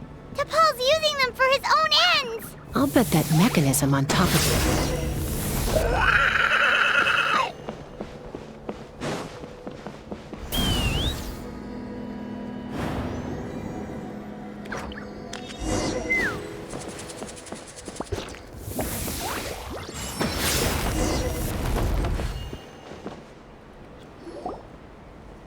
Why won't it fly away like the others?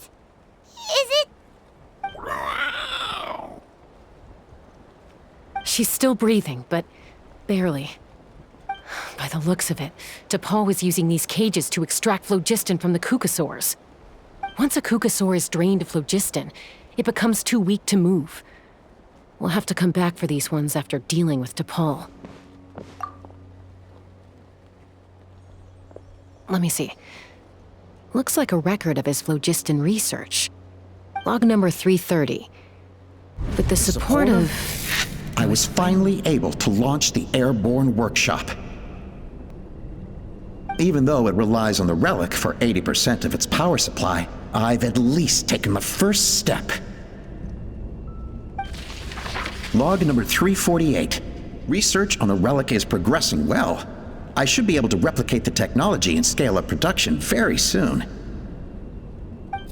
Has proposed a name for this groundbreaking invention: the phlogiston wings. I think I'm getting close. Soon I will achieve my dreams. Log number 377. Encountered some issues with the new smaller model phlogiston wings. The gaseous phlogiston showed some volatility during the refinement process. Thinks we should proceed at a more cautious pace with the refinement experiments. But after so many past failures, I have to prove that I will succeed this time. Log number 114. Ran an experiment using cucosaurs to refine gaseous phlogiston. It was a success. Log number 117. I have started recruiting merchants and hunters to capture wild cucosaurs. Log number 121. Major breakthrough in the efficiency of phlogiston yield. Huh? So many parts have been crossed out! Yeah, probably the contact he alluded to in his other notebook. Guess he has a benefactor. Did anyone else notice how the numbering system in this notebook suddenly changed halfway through? We haven't got time for textual analysis, I'm afraid. Grab the notebook and let's press on.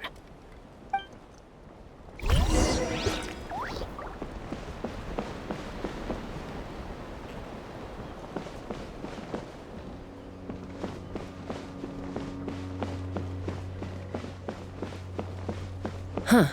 Never seen one of these before. Looks like this was built with the Cinder City components, too. You're not thinking of giving it a nice hard kick, are you?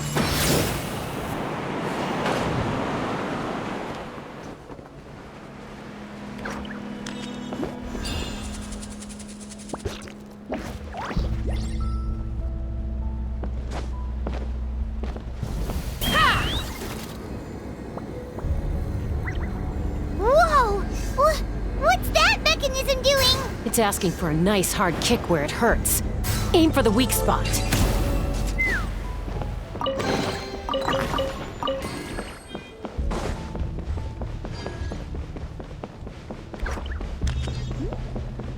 What are they doing here? It's T'Pol's henchman. He must have brought them here using the relic in his prototype wings. Watch out!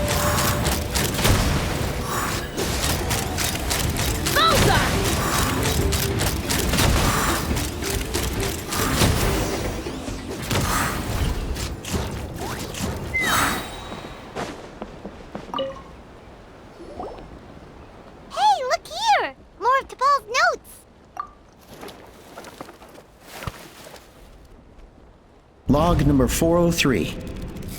Introduced me to some new comrades who fully support my ideas. I told them that some Saurians are blessed with wings, and some people with natural gifts, while the less fortunate among us can only look on longingly as they seize the skies. But I also told them that progress can erase individual differences. Think of the tools humanity has made to fight back against wild beasts. The law we have put in place to even the playing field between the strong and the weak. I promised them that our research will be the new frontier of human progress. With our phlogiston wings, the power of flight will no longer be for a select few to enjoy. Imagine a world where the skies are for all to share. I only hope that when we finally achieve this goal, we'll be proud of me. Imagine a world where the skies are for all to share.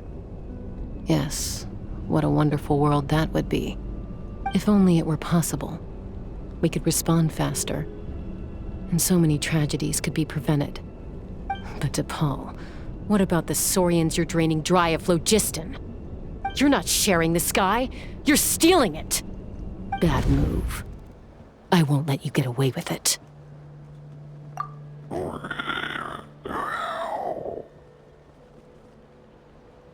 I'm fine. Let's keep moving. I don't think we'll find anything else here.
can't believe he captured so many Kukasaurs. But right now, we have to focus on solving this problem at the source.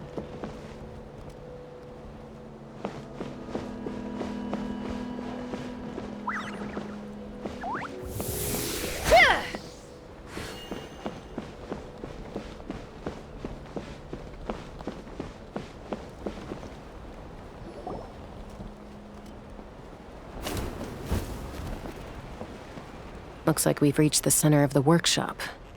And still no sign of Koya's baby.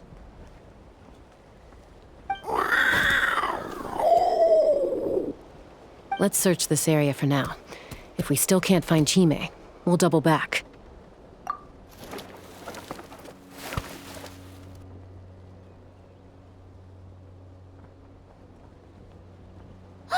Chasca, Traveler, come quick! What is it? Did you find Chime? Not yet, but look! It's another one of T'Pol's notebooks!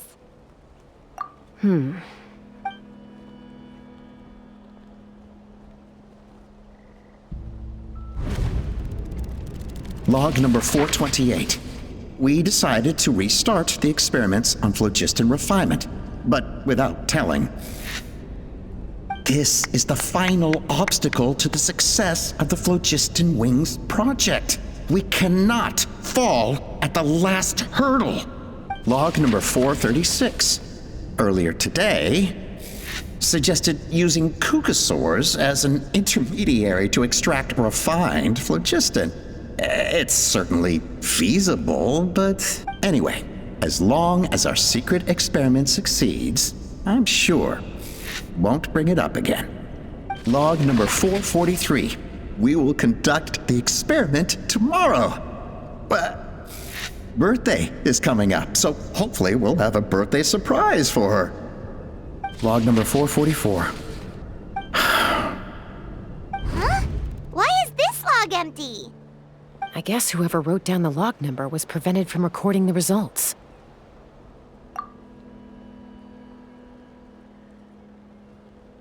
Log number 0. We lost many comrades in the accident. Among them are friends, lovers, and children. But we cannot stop now. We will keep their legacy alive and carry their dreams forward. As of today, we are scrapping the artificial refinement method. Instead, we will focus all our efforts on phlogiston extraction from live Kukasaurs. They are arrogant beasts whose existence in the wild serves no one but themselves. Their true worth lies in their sacrifice for the sake of human progress. To facilitate our operations, we will gradually move the airborne workshop closer to the Flower Feather clan, even as we continue to expand it. All this we do to create a world where the skies are for all of humanity to share.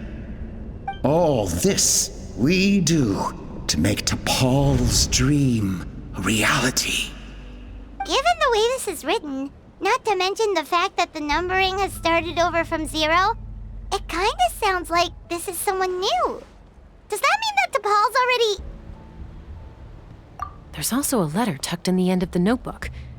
It's from Puma.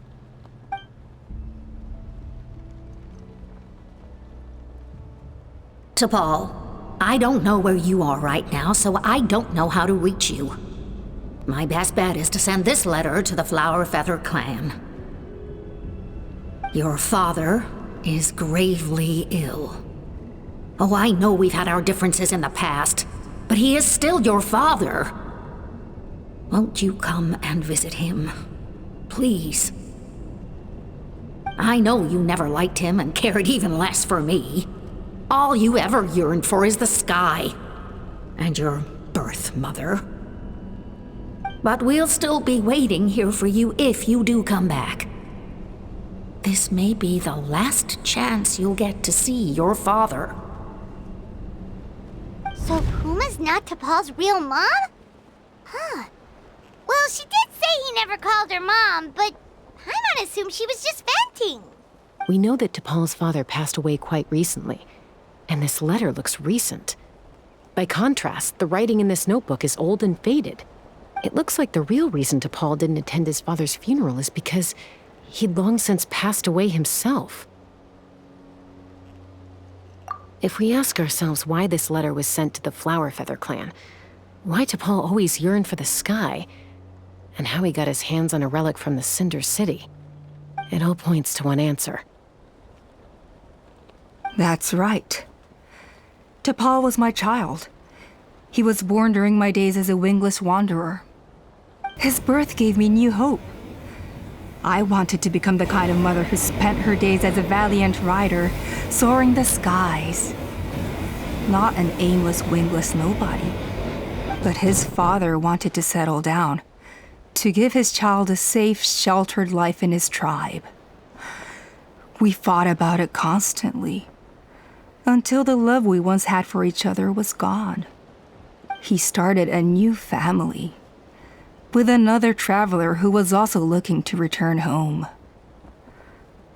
And I went back to the Flower Feather clan, alone. Alba? I had no idea that despite being raised among the children of echoes, my child still harbored dreams of the skies. Can you imagine, Chasca? The joy and surprise I felt when he showed up at my door, asking to join the flying trials. Or how proud I was when he said he wanted to prove his own worth, rather than relying on my position as elder. And then the anguish that overcame me when he was rejected by the Cucusaurs and became wingless, just as I had after my injury. You've got a lot of nerve showing your face here. Don't take this the wrong way, Chasca. I'm not here for a fight. I just want to talk. Isn't that your preferred way to resolve things? I trust you've learned of T'Pol's wish on your way here. A world where the skies are for all of humanity to share. If only his dream can be realized, no one will ever have to lose their wings again. Our aerial prowess will be greater than ever before. War will never again come at such a great cost. The loss of Koichi is a tragedy that need never be repeated. So tell me, Chasca, do you really wish to see the phlogiston wings forever grounded and gathering dust? Nothing you've said excuses all the conflict you've caused. You mean the argument back at the tribe? It was a necessary measure. Sometimes this is the only way to accelerate the pace of progress.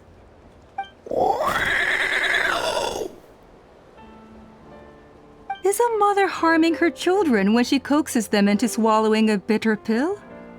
Of course not. It is a brief moment of suffering for the greater good, and the child would come to understand this in due course. The phlogiston wings are that bitter pill. We will never progress as a tribe if we cling to the scraps the Cucusaurs offer us. Once the people have embraced the phlogiston wings, they will never look back, even if they learn how the refined phlogiston is sourced. They will convince themselves that the sacrifice of a few Cucusaurs is a small price to pay for our dominion over the skies. But this I had not anticipated. I barely had the chance to introduce the phlogiston wings to the tribe before you found this place. Your plan was hardly foolproof. Yet, it can still be salvaged. Chasca, traveler, you are the hope of humanity. I'm sure you have your doubts about my methods, but know that my love for humanity and for Natlan is genuine. You know me, Chasca. And you know that I've always treated everyone in the Flower Feather clan as my own children, as fellow humans. Surely you can understand my perspective. Hey, quit the quips! This is serious! Alpa, Natlan doesn't belong to humans alone. And truthfully, neither do I.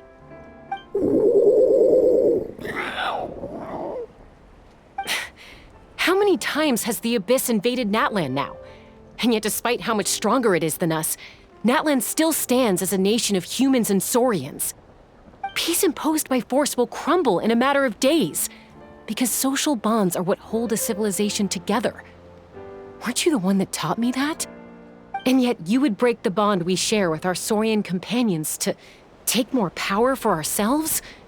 That's as stupid as hacking your own arm off to use it as a club. They are wild beasts, driven purely by instinct. How could they possibly understand human social bonds? How did someone like her ever become a writer?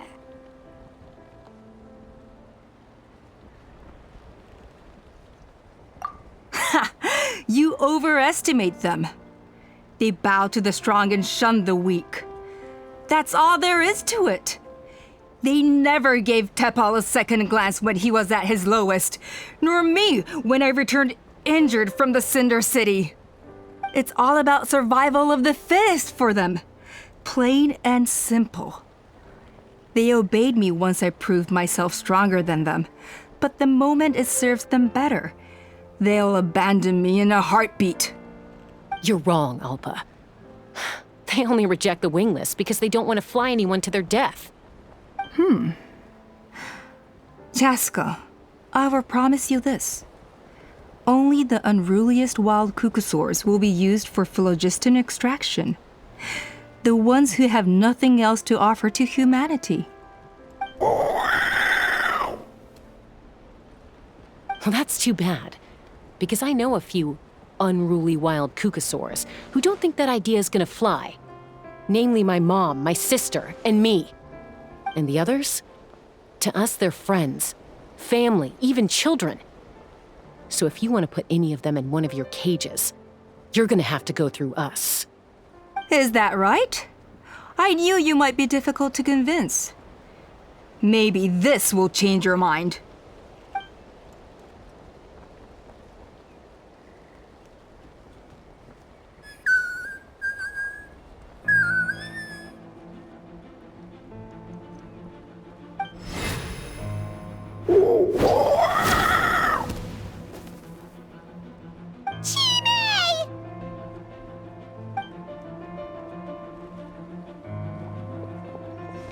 Alpa! Careful! Don't make any rash decisions. Unless you want to see her suffer. Oh no, that's one of the extraction cages! I told my subordinates to take control of the tribe while I was away.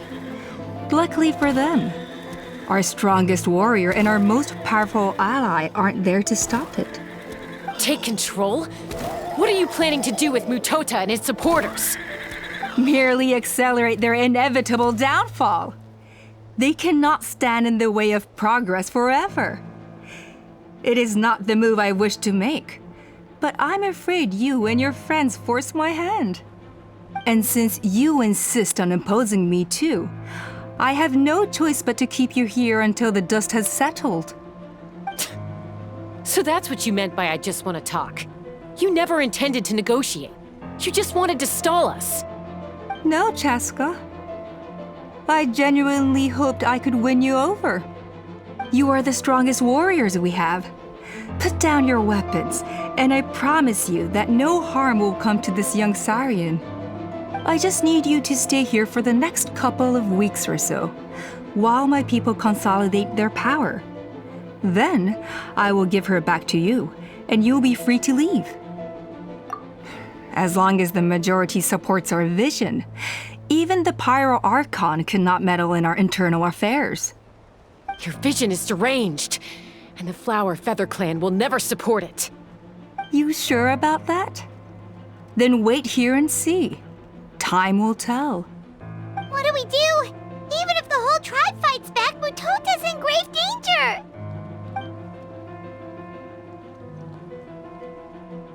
Stop delaying the inevitable! Drop your weapons and get into the cages, now! She's still holding Chime hostage. Is there really no other way?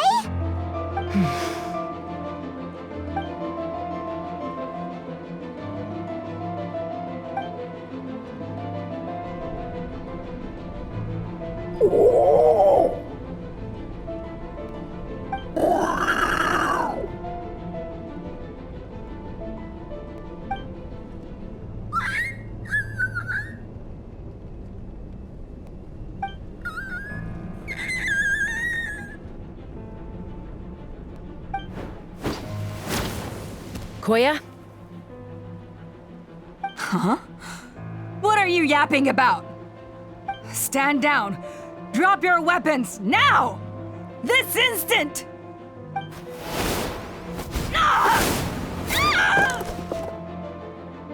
No! The relic!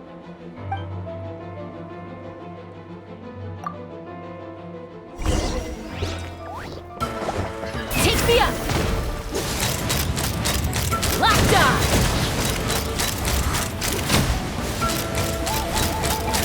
Give up, Alpha. We're negotiating my way. And this ain't your strong suit. Hey, something's up with this relic!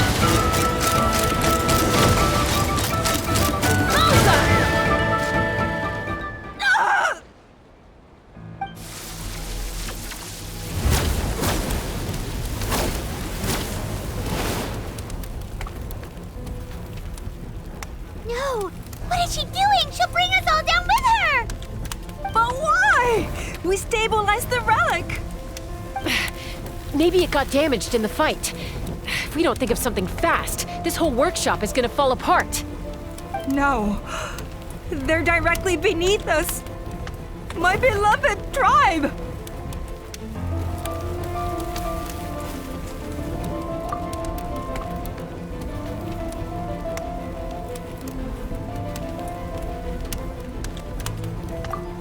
Okay,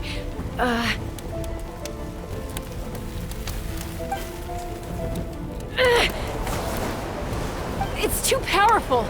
This ain't a toy like last time. I don't think I can just throw it aside.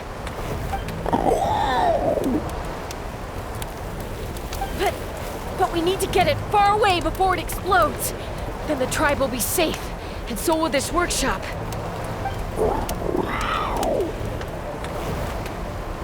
Koya, remember when we were kids? Come on, let's take this thing high up into the sky. Don't worry, I know I can get rid of it before it explodes. We're talking some surface wounds at most.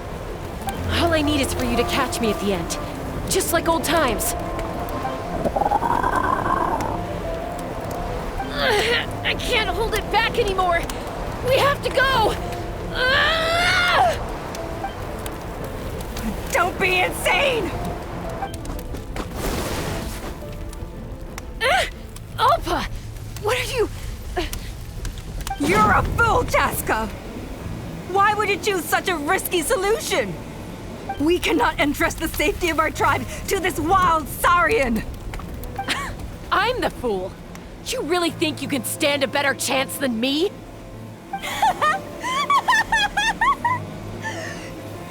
Sure, it may be asking too much for an ex-wingless to escape the blast radius in time.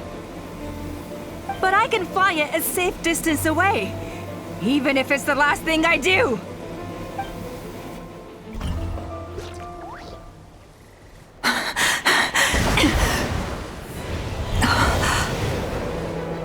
Here, these should be high enough to save the clan.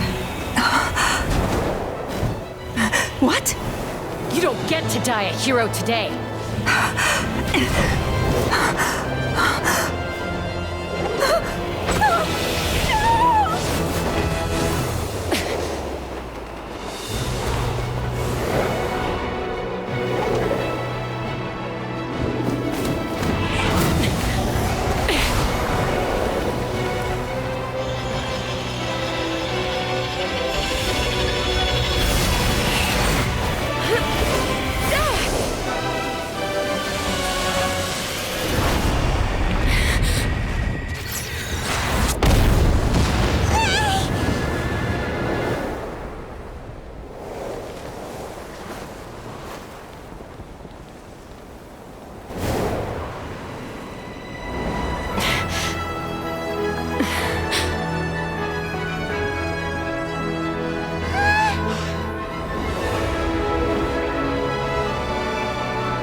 Koya, are you hurt? Let me take a look at you.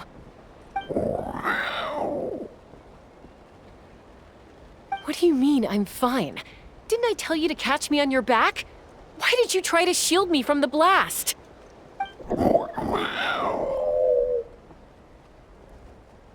Accident? Yeah, right. Seriously, you're as stubborn as ever. Chasca! Koya! How are things looking here?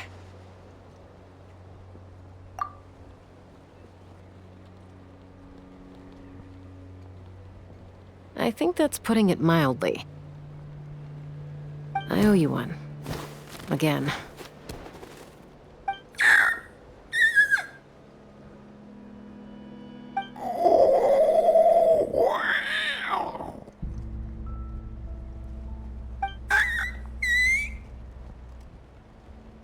Oh, but be honest. Do you still think Kukasaurs can't form bonds? Mom, I'll figure out the refinement problem. I'll find a way. You don't need to worry about it. I just need some more time. That's all I ask. Please just trust me. Just this once.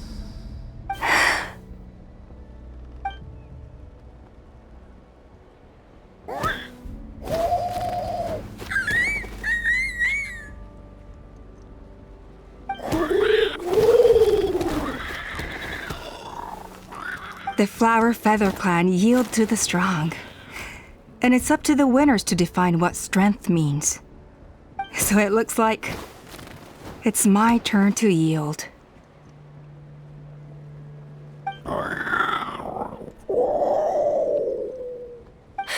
Koya! Koya!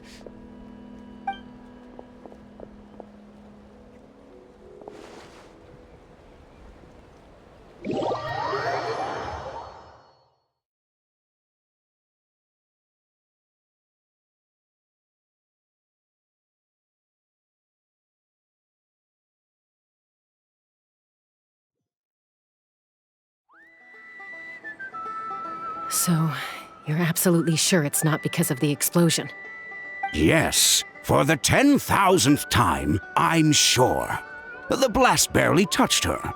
The reason she fainted was old injuries playing up, compounded by overexertion in recent days. The moment she finally relaxed, all the built-up stress finally caught up with her. And no wonder. Honestly, she's just like you. Anyway, now you know how we feel when you go off risking life and limb. Your mother and I would both appreciate it if you lived less dangerously. You know she wrote to me from the Masters of the Night Wind, just to scold me for not doing enough to keep an eye on you. If she wasn't so busy with work, you can bet she'd come back here and chew us both out in person. I'll find an opportunity to apologize to her. I promise. You'd better. No more avoiding us, okay? And don't get me started on all the checkups you've missed. Got it. Got it. Huh? Koya? You're awake. I'll go let everyone know. Hey, but we're not done talking. What are we gonna do with her, Even after everything that's happened, she still hasn't figured out how to start the conversation with you. She keeps saying, I don't think Koya has forgiven me yet. But if you ask me, she's the one who's scared to open up and have an honest conversation. For all her confidence, she's a very sensitive soul underneath. You'd think as a peacemaker, she of all people would know how to reconcile with her family after a falling out. She must have been a handful growing up. Thank you for being there for her. And of course, thank you for keeping her safe when you were up there in the sky. Koya, Uncle Cusco, we're here! Ha! I was just telling her that she's not to go chasing danger with Chasca ever again. Cusco, I understand how you must feel. But it's all thanks to Koya and Chasca's efforts that the airborne workshop didn't come crashing down on our heads. Oh, Paimon almost forgot to ask. They didn't hurt you while we were gone, did they? Thankfully, when her co-conspirators tried to arrest me, I was out coaching Koyer and Junan. The two of them were a huge help. They took care of things while I went around rallying the resistance. So, in the end, Alpa's would-be revolt didn't really get off the ground.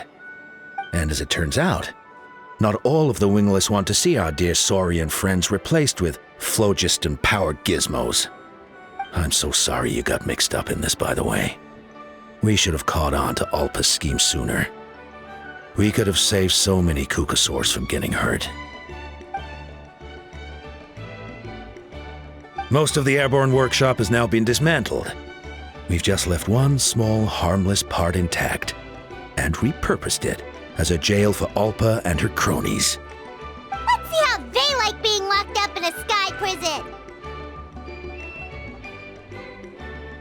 So, it looks like there's just one last conflict left to resolve.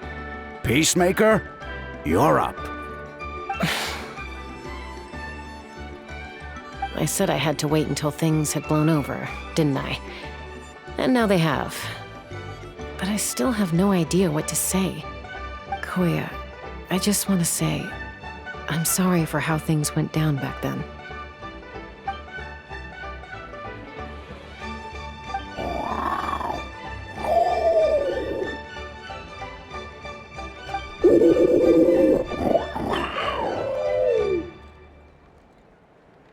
Huh? Does this mean you're not mad at me anymore? There's that family likeness coming through again. But that day, when we ran into each other...